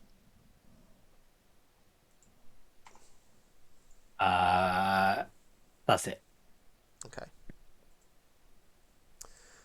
This kobold here sees his buddy fall there, and then he immediately sort of begins trudging through that mud, and closes down, comes right up to you, Leokin, and just sort of runs through that mud and starts just screeching at you, this sort of high pitched sort of squeal. Carl, it's your turn. Okay. I think Leokin's probably got that. Famous last words. Yeah. So I'm gonna.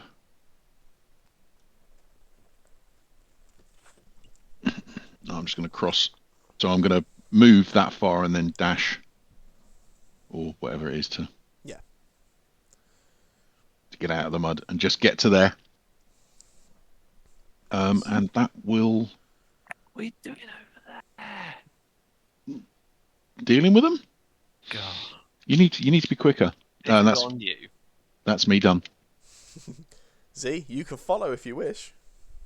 Yeah. I'm going to move to here, I think. What's that? 10 feet, that'll do me. And then, as the kids say, yeet the old fireball Indeed. into this direction. and hope that it doesn't hit Carl. Because to be honest, it's his fault if it does. I think that's reasonable. Carl feels the same way. I think that's the best place for me to center it.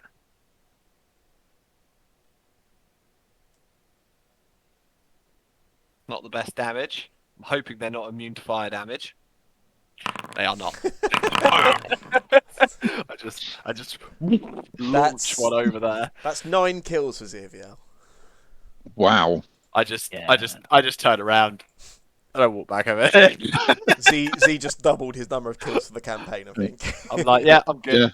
Yeah. I'm happy. See you later, lads. There was definitely some times when I played Bryn where I was licking my lips for a similar sort of situation. I saw the start of this combat. I was like, yes. Yeah. This is built for me. Lots of squishy things. Yeah. This is a good time to fireball. Indeed. Have you done enough that you guys turn, Z? You know me. I don't do bonus actions. They're bollocks. Warforged, can you kill 10 characters in one turn? There's not 10 characters left. He might Yeah. have sub in a Include few the Well, I party. don't know. 1, 2, 3, 4, 5. Yeah, including the party, there's enough. Oh, Just shoot okay. Carl. Okay. I think well. Warforged just kill everyone other than himself, right? So if I start killing us first, then he. This thing. Wait, Nice. Hexblade's Curse, let's go. Yeah, boy. Oh. It has to be a humanoid, doesn't it? Do kobolds count as humanoids? I don't think so. Kobolds are humanoids. Are Yeah. they? Go on, you got this. Wait. Anything else you'd like to do? Is that an action or a bonus action? It's a bonus action.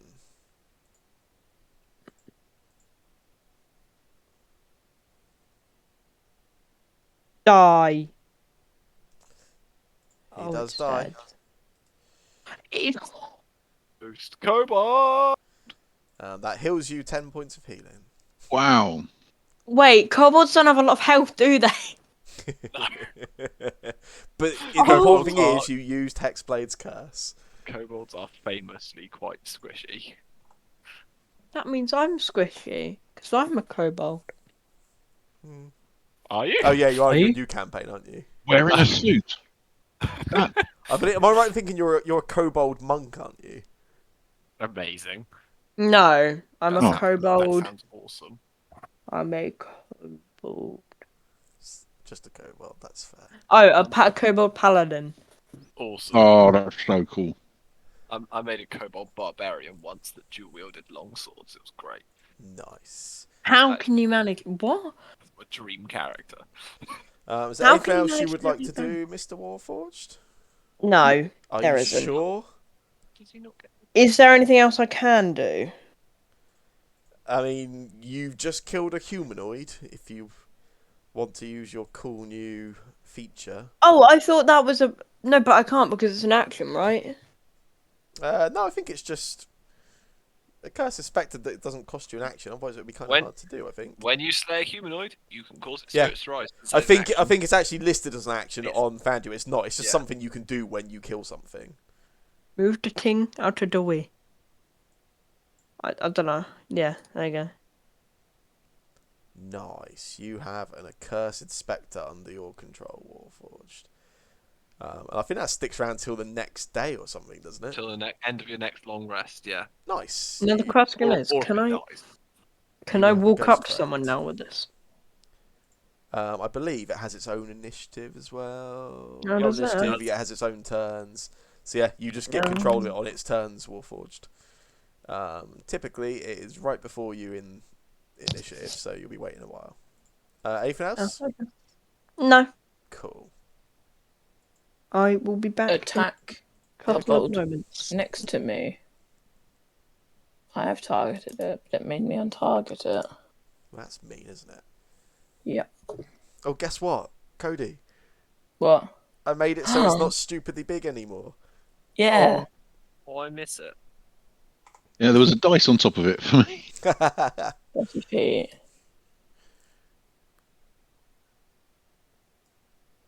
stupid movement. Wait, I do have javelins.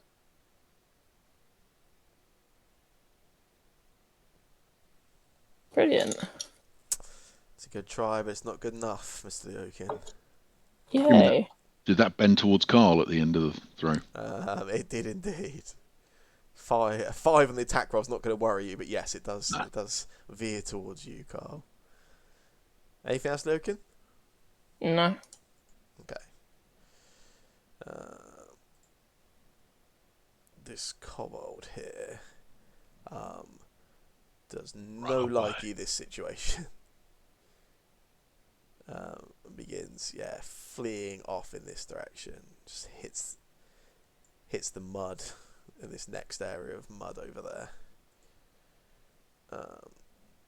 This kobold here does the same. Does not like this fight. They not like the fire? What's wrong with them? This one here feels a little bolder.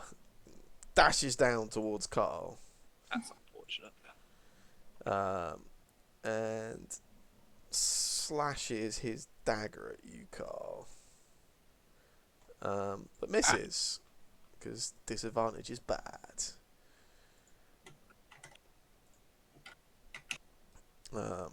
This one here is not going to repeat the actions of his foolish friend, and he also starts running off into that mud. Edna.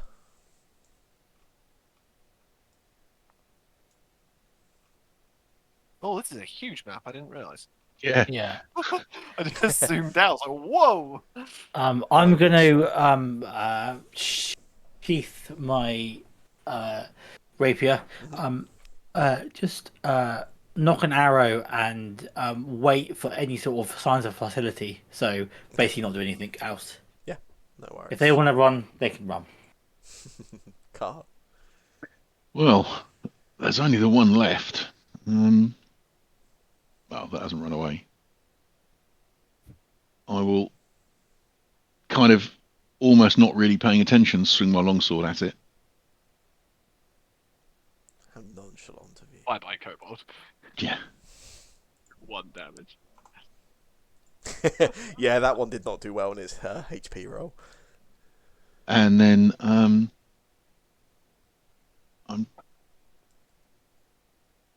off. Oh, there's those over there. It's just too far away to catch. I think I'm just going to stand here, watch them run, and I'm going to eye this one just down there. Is it actually a ghost? Yeah. Yeah. Looks like the ghost of a kobold. Does it look like a kobold? No, just a ghost. I guess it's up to you, Warforged. What does it look like? Is it a ghost of what you killed, or? Warforged may or may not have said, "I'll be right back." He did say that. Oh, okay. Oh, yeah, I'm just going to stay here and just keep an eye on stuff. It seems like the fireball seem to deal with them, apart from that one. Z? Yeah. They look like they're running away, right? Yeah. To be honest, I'm probably good at that point, I reckon. Yeah, I'm good. Okay. I guess I'll hold a firebolt in case they come back and attack. That's cool. It is the turn of the accursed spectre of Warforged. I'm sure it's my wording that's not very good because it makes it sound like Warforged is dead. Well, we can hope. I mean, it's probably fair that if they don't take any actions in, say, the next 30 seconds, we just assume they are. Yeah. And kill all of their PCs. I can fire them if you want. He's right next to me. It's not hard to do. Where are you? He's not downstairs. Cormac.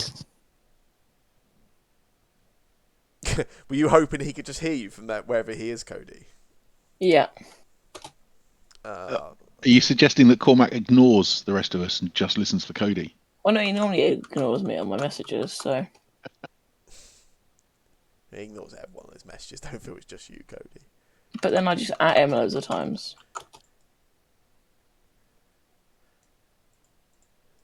Do you ever get like more than one word answer from him? Actually, I do most of the time, yeah. That's alright for you. I messaged him like during half term when he's at home on his own. I'm like, "You're right. What have you done with them all?" And he's like, "Yeah."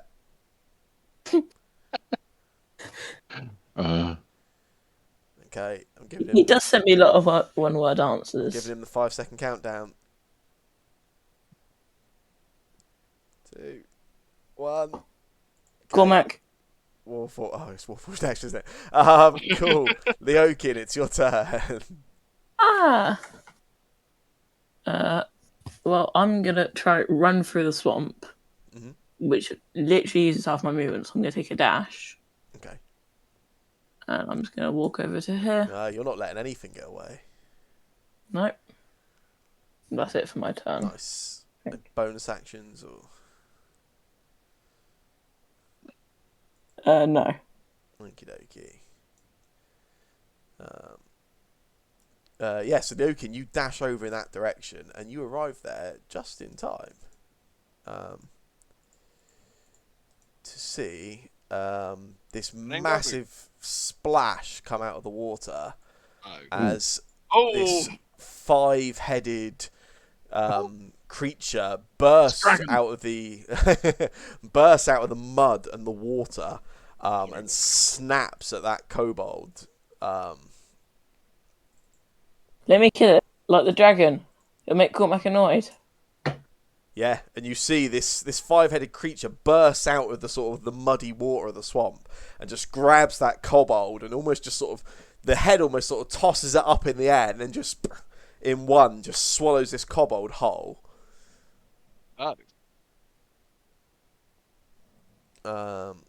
Yeah, and there's a big 5-headed angry-looking creature in the middle of the swamp.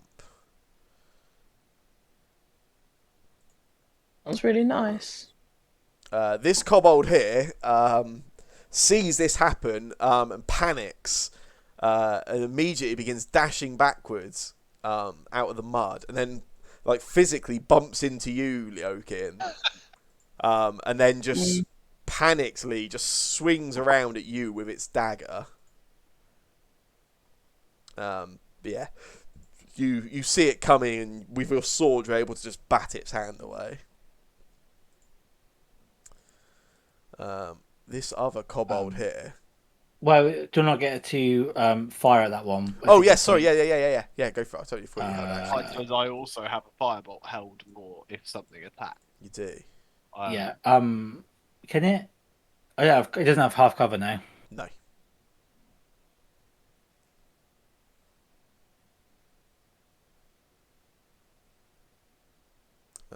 Nice. There's a hit. And a dead kobold. Nice big hit. Anything for you, Z? That I suppose depends. Oh yeah.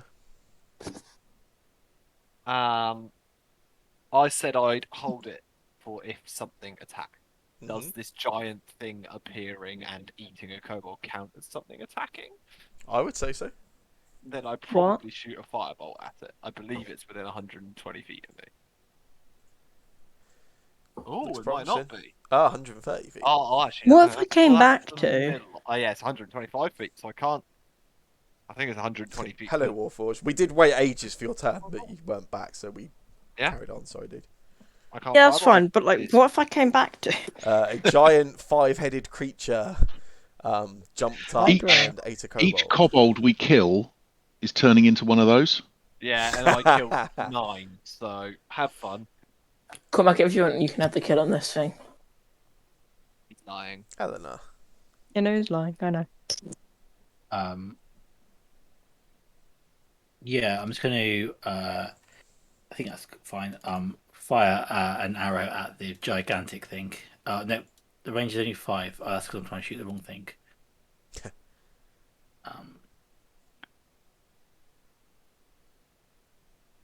Nice. Yeah, you get some damage from it.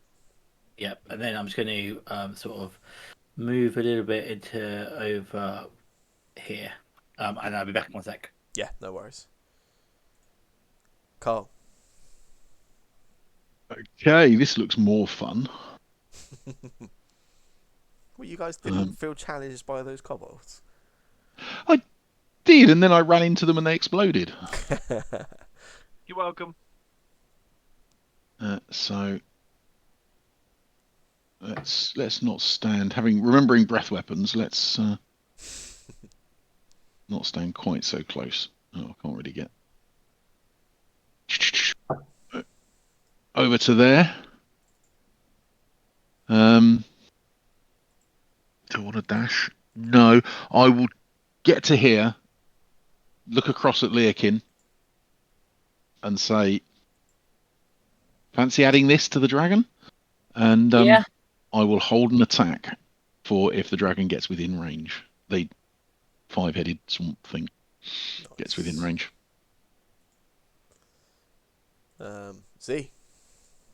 So, I am not within range of this thing, which means I'm going to get my feet wet. Yeah, boy. So I move very, very short distance because difficult terrain is a thing. Carl has now moved far enough away that I can't do anything to help him. Good job, Carl. And I suppose there's not much more to it. I will cast Firebolt at this creature. Test the waters, see what happens with it.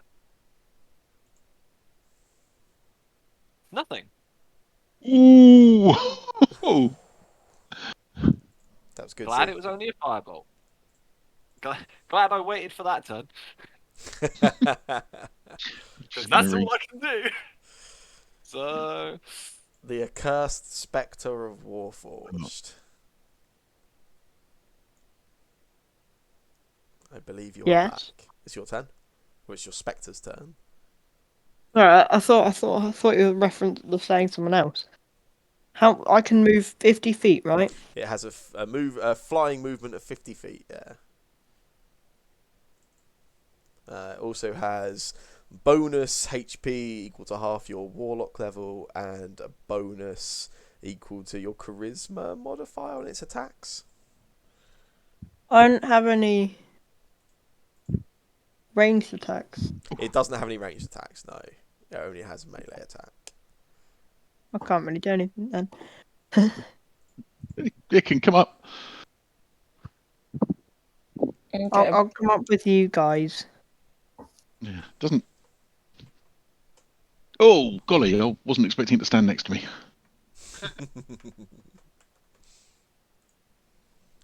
Cool. Then it is the actual Warforged's turn. Hi. Indeed. Can I take dash? Yeah, of course you can.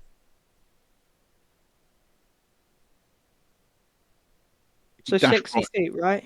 Yes. Where actually is Warforged? Oh. Hi. Dashes past Z. Does that mean he gets Are we- squashed by the mud? Yes, definitely. More importantly, do I get an opportunity attack? Do I get to it? Wait, so I'm guessing we are attacking this dragon thing. Why not? I have a feeling we are going to. I'm not going to lie. I'll be a little bit disappointed if we don't.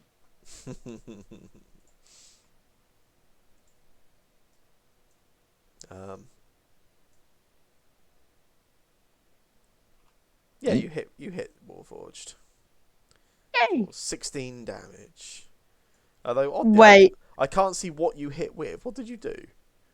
Firebolt. It is Firebolt. Firebolt. Oh, okay. That's really odd. I've literally just got Warforged's turn, then Hydra took 16 damage. Yeah. Hold No- on. No clues. I can't do that. Oh, that's a shame. Oh, you dashed, right? Yeah.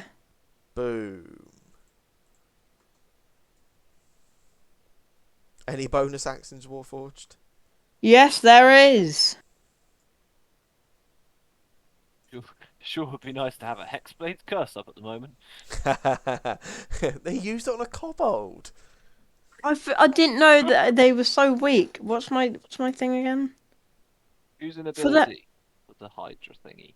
Is it a Hydra? I don't know. 18. Something like, what's it going to need to save against?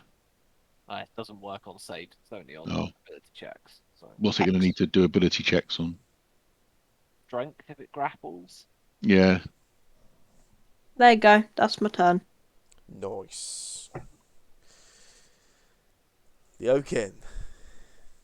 You got Me. this, mate. You got this. Can you one hit So kill it? I I can't can't- get close I can't. enough. Damn. Yeah. I'm gonna throw a javelin at it. Okay. Yeah, Uh, you throw the javelin at it, and it just one of the heads actually just reaches up and just sort of grabs the javelin and just snaps it in half.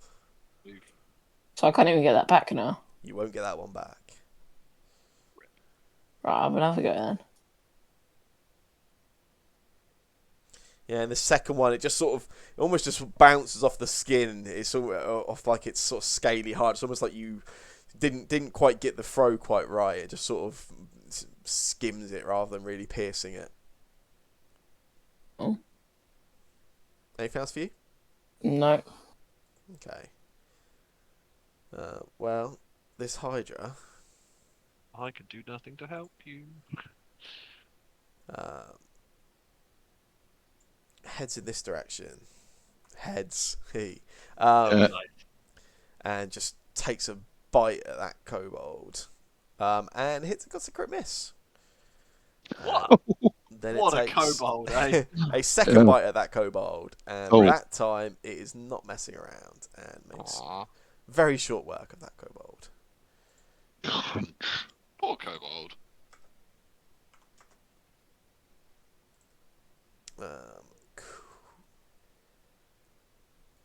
Then the Hydra moves down in your direction, Leokin. Kobold's dead. Doesn't say No, it's dead. It's bloody. it's not.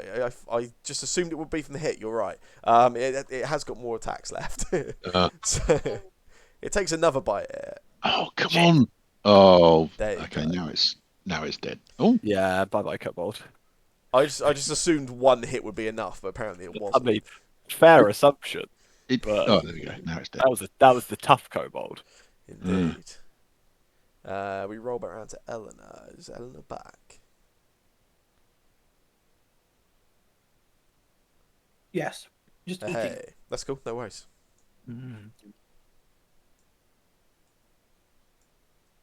So I'm gonna dash to here, Mhm. and then just use my bonus action, cause rogue, and then just do a shoot. Nice. And that's it. Carl, go punch it. Okay, I don't think we can quite get to it yet. Go punch kobold. I'm not going to punch the kobold. Oh wait, yeah, the What? kobold's dead. I am going to get away from that rather scary ghost one that's following us. He likes I'm not. it. Carl's not even sure whether he's actually seeing it or whether it's sort of guilt at the number of kobolds that just died. Yeah, I assume Warforce doesn't say anything to anyone. This just appears. I very nearly. Yeah, no, he just doesn't. He doesn't say anything. He just he uses when he walks up to them. He uses the accursed spectre. Like Oh yeah, well, waves. whilst you were gone, we had a question actually, Warforged. When you use Yeah. your cursed spectre, is it a ghost of the thing you killed, so a kobold, or does it look like something else? No, it's not a ghost. It looks like a mix. It's like imagine. Actually, never mind. No. Yeah, it's just a kobold. Awesome. Oh, where were you going? What were you going to say? Never mind. Yeah, I'm going to move to there. I am going to hold an attack if a head gets within range, and that's it. See, Carl's ready to do the classically well-known move of cutting a head off a Hydra. Yeah. expect that's more Leokin style, I think. To be honest. That all I can bloody move, honestly. Move there, and do you know what? I dash as an action. Nice.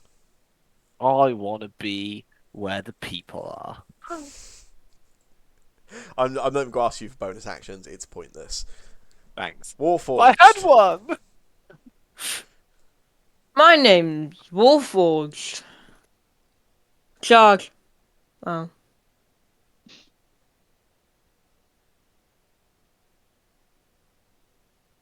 What does incorporeal movement do? You can move for other creatures and objects. Yeah. Oh. If you end inside of something, then damage happens. Hey, Cody. Damage to damage you, to not it. to them. Oh. Oh. Hey, Cormac. Anything else, Cormac? No. No. Okay, it's actual Warforged then. Hi. Hi, guys. Hi, everyone.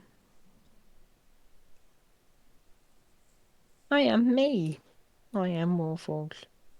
Hi, Warforged. My name's Cody. I'm gonna throw a massive... Poo. No. But... Right? Nice. Oh, Jesus Ooh. Christ, that was a lot of damage. One of those was Jeez. Yeah. But I'm gonna use... Oh, okay, guess I won't then. what? I was gonna use a lance of lethargy. Why not? It said I can't. I'll try and do it again, but it keeps on saying my missile limit is reached. I don't know what Does it it? means. There you go. Mm. Lance of Lethargy is gone. Cool. Is that for you? Yeah? Uh-huh. Leokin. Close that bad boy down. I run towards it. You don't care. I don't care. But I miss it. You So I do care. I mean, oh, he's up I'm gonna try again. And I do care. That's very tiny on that dragon. Fine. Cool. Sorry, Cody. Yeah, you did finally found 17 a creature that damage. it would have worked on. Make a macro which makes it scaled per enemy. Probably doable, but not right now. Cool. Yeah, Leokin, you charge forward and swing at that Hydra. It's spinning. It's doing a Cormac. Yeah, and so your first one, it sort of You- rears back. The second one, you swing and you deal your slashing damage to it, and then almost immediately, one of the heads just swipes at you from the side. Warforged. Oh wait, no, that's me. I thought I got a head then. And then second head comes from the other. As you duck out of that one, the second head swings at you from the other side. Oh God. Oh That one God. hits you for 14 piercing damage. That's fine. I can heal myself. There's 5 heads. I took another healing spell, guys. It's all good. And then the third one swings down at you Oh, that's alright. and hits you for 14 piercing That's damage. not alright. Cody, that's not Cody, that's not The alright. fourth I'm head starting. just rears around from the left-hand Oh side. God. Oh God. Hits you for 11 piercing Oh. damage. Wait, was And that the then- fourth one? That was the fourth Oh, one. And then finally, the Ah. fifth one just rears down almost from just above and just slams down towards Bye you. bye. Oh. Hits you for 11 piercing damage. that's the kid. Leokin, Oh shit! you drop unconscious. Yay! The karma of Cody going, ha, Warforged, to him dying the exact same turn is amazing. Indeed. That brings us back around to Eleanor. Shit. Right, I got this. Yeah, that's not great. I was rather hoping to use somebody next to the Hydra to use as sneak attack bait. Oh, don't worry. Next turn. So you So you can said- always hold your attack until there's someone stood next to them if you want to get the sneak attack. I could do that here. It's not a bad idea. If anyone That's wants to stand definitely next to it now. Always attack it. I figure Carl is probably going to stand next to this thing on his turn. I'm going to try to hide. Yeah, you sort of duck down to some of the bushes on the edge of this sort of swampy marsh. And then I'm going to fire from the bushes. Yeah, you have advantage. Sneak attack.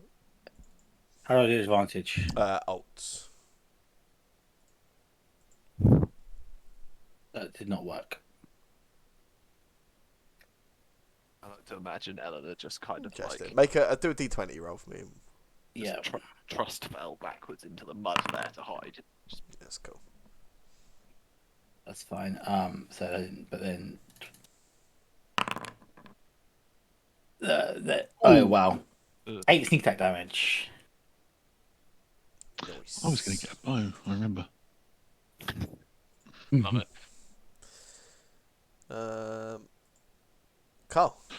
Okay, so we've kind of come up here, been pretty calm and pretty nonchalant. Not a lot really worrying us. This thing came out, still not particularly worried, and then watched Leokin take 4 hits and fall into the mud. And Carl just, oh, for fuck's sake, 5. and strips. Strips. Was stripped. He strips off. He had like arm guards, but parts of his armor were on the picture. Just kind of pulls those off and just starts stepping forward, not even charging forward, stepping forward into the mud, and just says, "I would like to rage." Yes. Yeah. Oh, Yeah. awesome! And Wait, what? Out of Carl what? has Multi-classing, learnt baby. he's learned a new skill. He can now get really angry. Oh, I believe you should have a That's rage cool. feature. that's very Oh, I probably do actually. Where's the character sheet gone? AKA the best Do feature I in the game. I have to click it. Yeah. I think inventory. No. It is. Features. I get to activate Rage tomorrow, don't Rage. Do barbarians get Uh, reckless attacks at first level as well? No, second level. I? Ah, damn. Did anything? Oh, there we go. Really Use bad the first ability. level. I have clicked it. Rah, Carl is angry. Massive wall of text. And then I will target it with the first attack. Oh no, I'll do the longsword. That wasn't great. Boom. And then I will swing again. Much better. Nice. It rolls that. And do I not get some extra damage as well? Yeah, You she's have doing an an extra. There's an extra +2 on there. Yeah. Oh, did it do that? Right, that's fine. I thought maybe I rolled an extra d4. And then I will action surge Oh, nice. Yeah, because boy. I'm a little bit worried that it might kill me. It's fine. You're raging. You can never die. Well, that's what I've been told. That's what they it all said. say. That's what it That's said what on they the all packet. say. Oh, that's a bit better. Hold on. Nice. Yeah. Oh, and more damage as well. And then another. Ooh, has it damaged it? There we go. And then the same again. Oh, not so good. Probably a miss. Ah. Yeah. Yeah. Yeah, so Carl is flailing at it and shouting. Right, Nice. that's the end of Carl's. See, So- you see a angry looking Carl. Yeah. I just kind of nod approvingly. I'll step slightly closer forward, and I will look over at Leokin, who's what I assume laying face down in the mud at this Yeah, point. yeah. I go, not today, fella, and I pull my hands in front of myself and again cast these kind of like sigils, these runes in front of me with this bright white light, and shoot that beam of light towards him, and cast Corin's touch. Nice.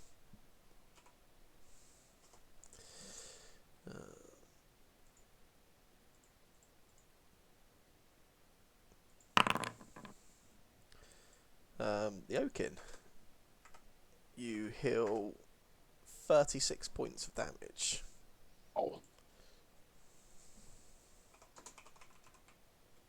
Dagger backwards slightly, and just move back here and lean up against this tree stump.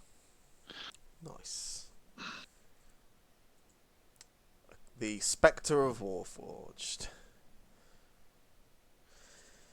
I'm just both me and my Spectre are both just like, what the hell just happened? And then it's gonna run in,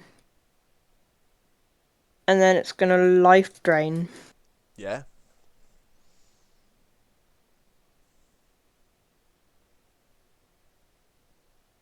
Oh, that's pretty cool. Nice.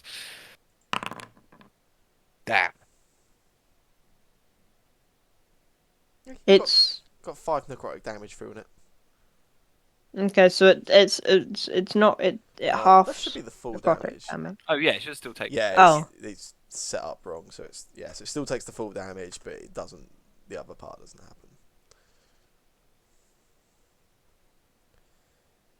happen. That's it for that comment.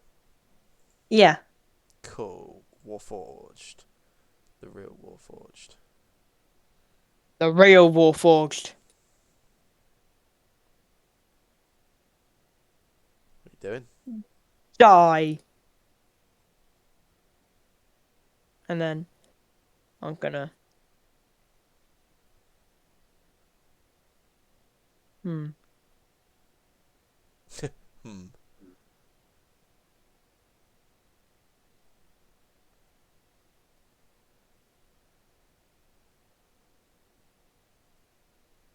What are you thinking, Warforged? I don't know. I'll use this. I'll save it Okay. to someone else.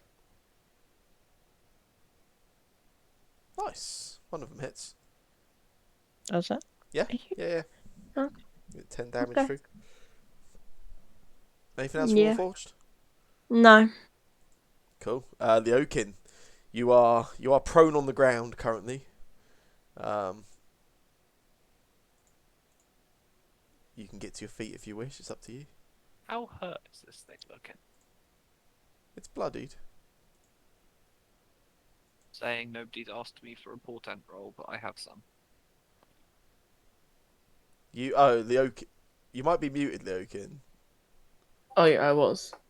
You are prone, so you are rolling at disadvantage. I mean, you do hit Yeah, still. I did roll disadvantage. That was really good for disadvantage That still. doesn't bother Leokin. 17. And then I mean, you can get up from prone if you want. No, not at the moment. Okay, fair enough. In that case, you miss with your second attack. Yeah. Feel like I was dropping heavy hints. I'm trying. Well, I was gonna get up, but then I realised it was just at disadvantaged. Anything else? No, I don't think so. No. Okay. Cool. At the start of its turn, the Hydra It's gonna attack me. Oh no, it doesn't. Sorry. But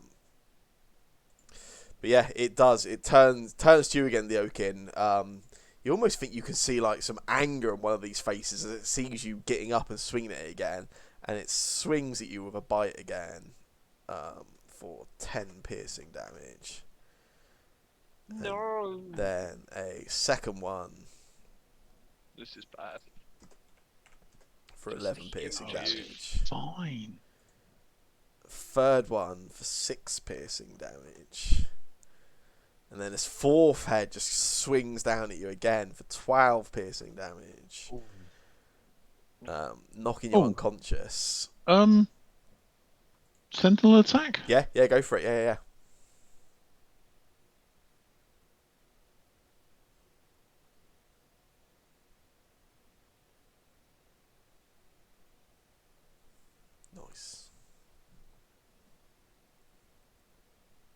Yeah, you hit it for 11. And then as It you didn't do, really- that last head just swings round and swipes at you, Carl. For 15. I don't want to take 15. Can I take 7 instead? You can, Lad. I guess. Absolute lad. Enla. You see Lyokin drop down to the ground again, whilst Carl just sort of stands staring fiercely at this Hydra. Yeah.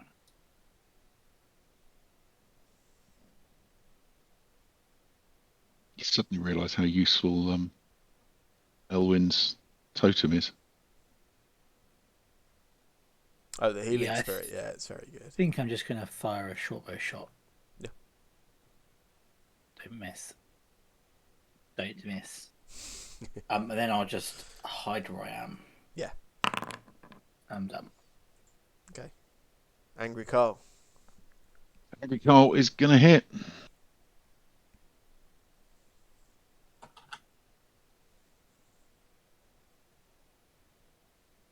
Oh, maybe he's not. That's unfortunate. But I am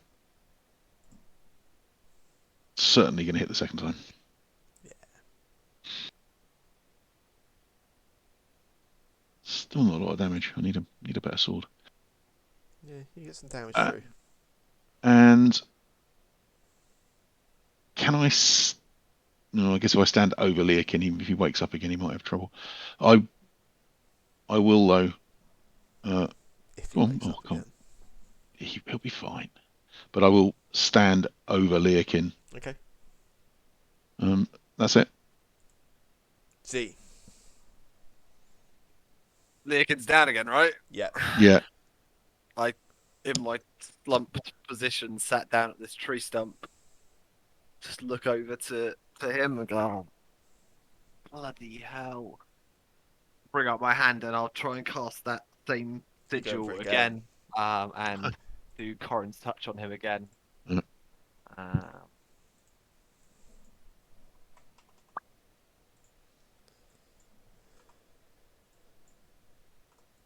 See. Yeah. Lyokin, you sort of push Carl slightly to the side as you take 20 points of healing. Yeah. And Z, you fall unconscious. Shit. What? Should he not have had 40 points of healing at that point? No. No? No. Did I miscalculate my tab? Hang on a sec, let me double check something. Oh, that's my fault. That is an absolute typo. Sorry, you are definitely not unconscious. Ignore me. Okay. I'm confused what's going on. Anything else for you, Z? No, I am feeling. Yeah. I will stay up against my tree stump and That's remind everyone that's about to attack, especially maybe the paladin with smites, that I have portent rolls if they would like me to give them to them. The Spectre of Warforged. Hello. Hello. Not giving a spectre a 20. I refuse. I don't know. I think What? his damage capability is better than ours. He's not better than a paladin with smites. Oh, possibly true. Why does my screen keep refreshing? It's just happened again. Yeah, that happened to me. Oh, really? Interesting. It hasn't been refreshing, but some of the dice rolls have been slow, and Oh, really? Yeah. Okay. Interesting. That's whether been it's- happening to me as well. whether that's something that's happening out on the internet. And now I'm on a black screen. Yeah, you have to refresh entirely, Cormac. Every now and again, this happened. That's the third time it's happened. I just get like a flash of white, and then everything just goes black. Yeah, just have to refresh. If it helps, mine's working perfectly. Well, that's all I care about. I know. It is the most important thing. Are you back in now, Cormac? Yep. Cool. Oh, I'm here. Oh, It's actually, I me think I now. know what's causing that. I blame the spectre. What are you doing then, Mr. Spectre? I did life He drain. did a life drain. Oh yeah, and you crit missed. Yeah, so you did. I see. Fair enough. What about the real Warforged? A real Warforged is going to be a smart boy. He would be a smart First boy if for the game everything. wasn't paused. He's a smart boy. He's going to move back here. So he doesn't get thingy. How weak is this thing looking? It's bloodied. It's taken some pretty heavy hits.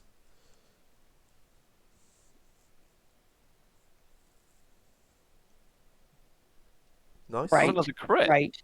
Yeah, one of them hits, and that is another crit for you. He's rolling crits. Anything else, I'm Warforged? good with this. You are. Any bonus actions, Warforged? No.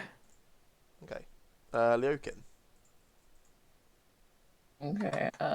you are prone currently. I call out to Leokin as I cast this spell. I go, come on, get up. But I don't want to get up because then Warforged will get the kill next turn. He definitely won't. Getting up just takes half your movement. It doesn't stop you attacking. Oh. Oh, I get up then. It just halves your movement speed. Hey, Leokin. Oh. Leokin, Yeah. are you going to attack it? No, I'm Cody. I feel like I can't make this any.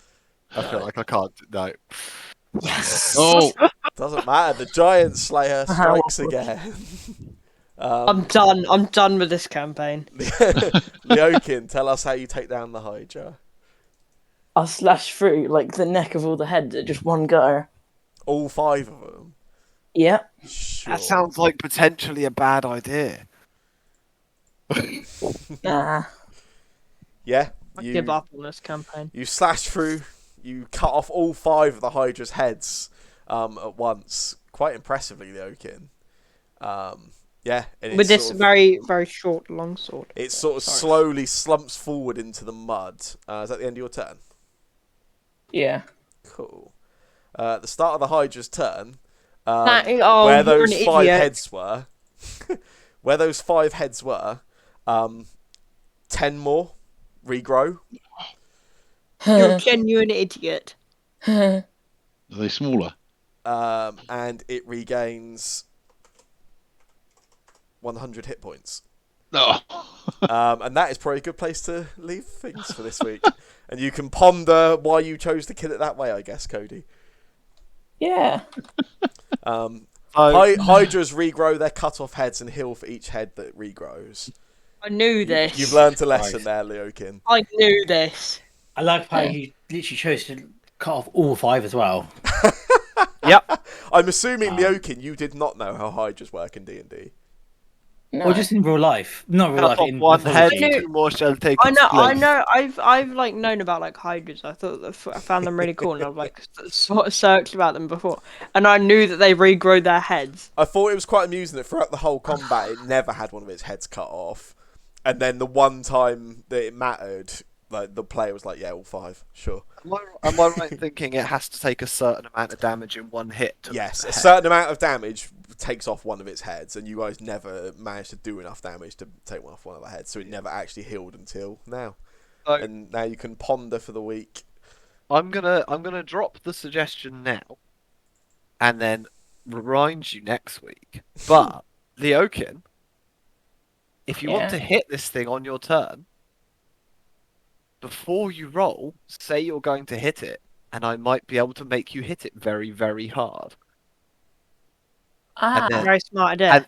and then you can smite it and do like 1,000,000 damage in one hit. Oh, whoa. What? By the way, I just reread Hydra, you're fine. Okay. If all the heads are cut off at once, It's fine. it's dead. Yeah, it has to have a head for any of them to regrow. So You to idiot. rewind all that, you're fine, Leokin, you are the hero after all. Chose the exact possible manner that it was going to be okay. Uh, 0 heads, okay. All heads, okay. Yeah, Any other number, bad. Any middle number of heads, bad. not great. So actually, The- Cody, you're a genius. I had faith in him all along. I was sure he knew what he was doing. Nice.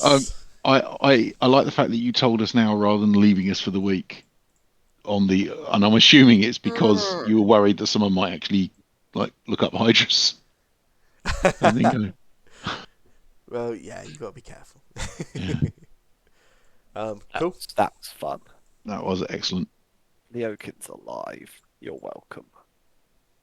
Yeah, Stop getting yourself killed. it might be an idea for us to try and get into combats where we don't have one person that gets killed or gets knocked unconscious multiple times. I'm working on it. Yeah, I tried to make it 2 people, but the numbers didn't work. yeah. And also Barbarian now in the party. Yeah, that's pretty cool. Yeah. It seemed like a good idea. Oh, I didn't know what Phil had gone for. We'd been discussing what you were going to do, hadn't we? And I didn't know what you picked. So that's exciting. Yeah, I kept it. I thought I'd wait until I could use the "I would like to rage" phrase. Is the idea what we discussed? You were going to go down that. That's the way it's currently going. Yeah, I'm looking forward to that. I thought well, 6th level fighter was just 6th level fighter's just an ASI, isn't it? yeah. So that's like not exciting. Which Carl could probably use. It's possible I could do with it now to bump my armor class, strength or dex, whatever. Yeah. Whatever you're going to use to. Oh, I had to be fair. No, because you're barbarian, right? So strength. Probably strength for damage. I could do with doing. I could do. You could do with dealing more damage. So one question that I had is, I'm currently doing a D8 with a longsword. Mm-hmm. I also do a D8 with my fist. Yeah. So I'm actually wondering whether I might actually just drop the weapon.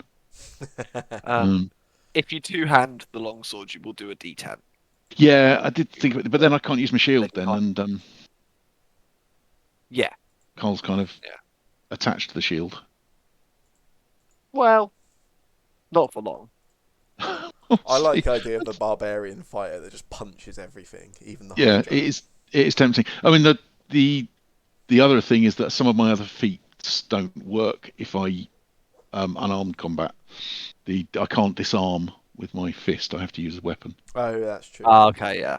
But it's been like days since we met anyone who actually had a weapon. It's all been claws. So just rip their claws out. Yeah, and I did consider whether I can trip a Hydra, but I thought probably not. Yeah, that might be tough. So yeah, well, we shall. Yeah, I like the getting half damage from now everything but was it force damage and I guess magical damage. The damage negation on rage is mad. I think I worked out a build which used like multi-class barbarian to be able to negate. I think it was like 8 different types of damage. Yeah. Nice. It required some magic items, but it was ridiculous. Like being resistant to practically every damage type. I've got a magic item you can attune to that will make you resistant to force damage. Well, that's true. I've attuned to it just for the fun of it, but. Well, so does the resistance to damage from melee weapons, missile weapons, stack with the barbarian reduction? Yeah. So I'm now taking quarter damage from ranged weapons. Does rage give you resistance to the damage? I think it does. Half it? No, I think it's resistance. I think. I can't honestly remember now. It does. Yeah, it gives you resistance to bludgeoning, piercing, and slashing damage. Yeah, and I've got resistance to. And the shield does as well, ranged. For ranged damage, I believe it's worded. Yeah. No. Ranged weapon attacks, I believe. Yeah. Does resistance stack? I am not certain, but I think so. I thought it didn't, but I might be wrong. I know resistance and reduction do. Well, Texas Devin on the D&D Beyond forums says they don't. But okay, well, Texas Devin isn't your GM. So. Exactly.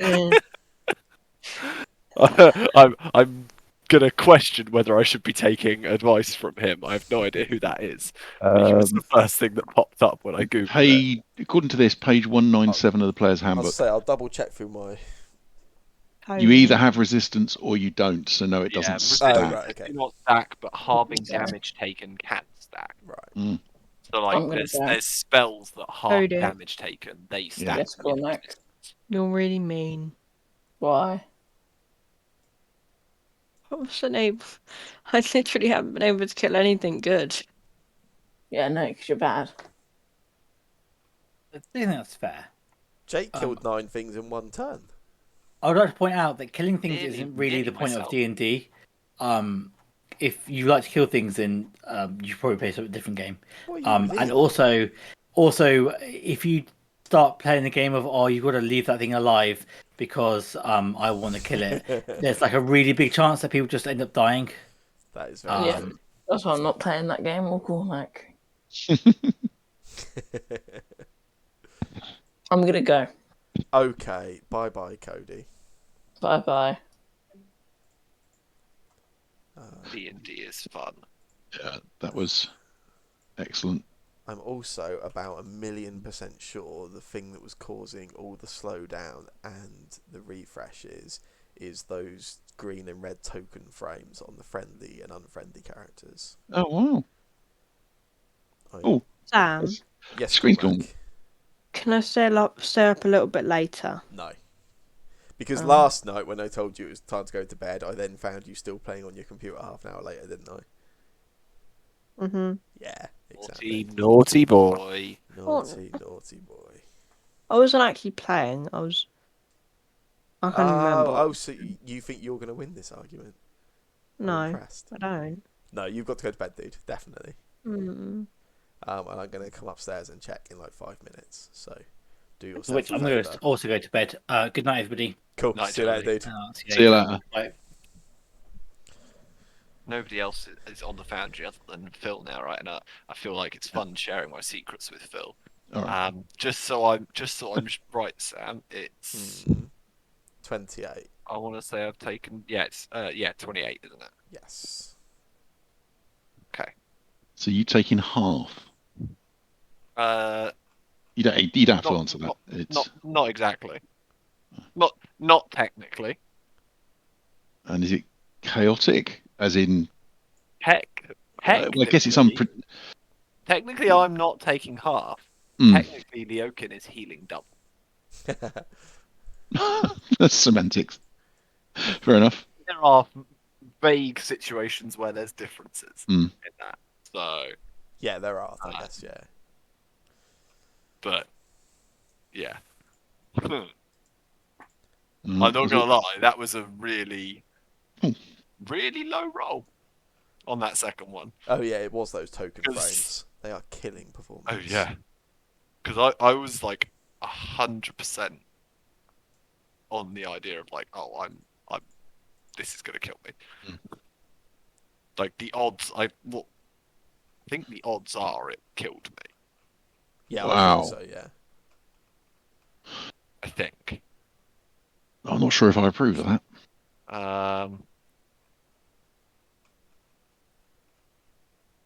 What's the average roll on that? Is it 6 on each, right? Yeah-ish. No, Oh, no, it's there's 5. Is it 5, 4d8? right? Yeah. So yeah, the odds are if I roll average, I died. Indeed. You probably stop doing it then. Yeah, but Leokin was dead, and he's our only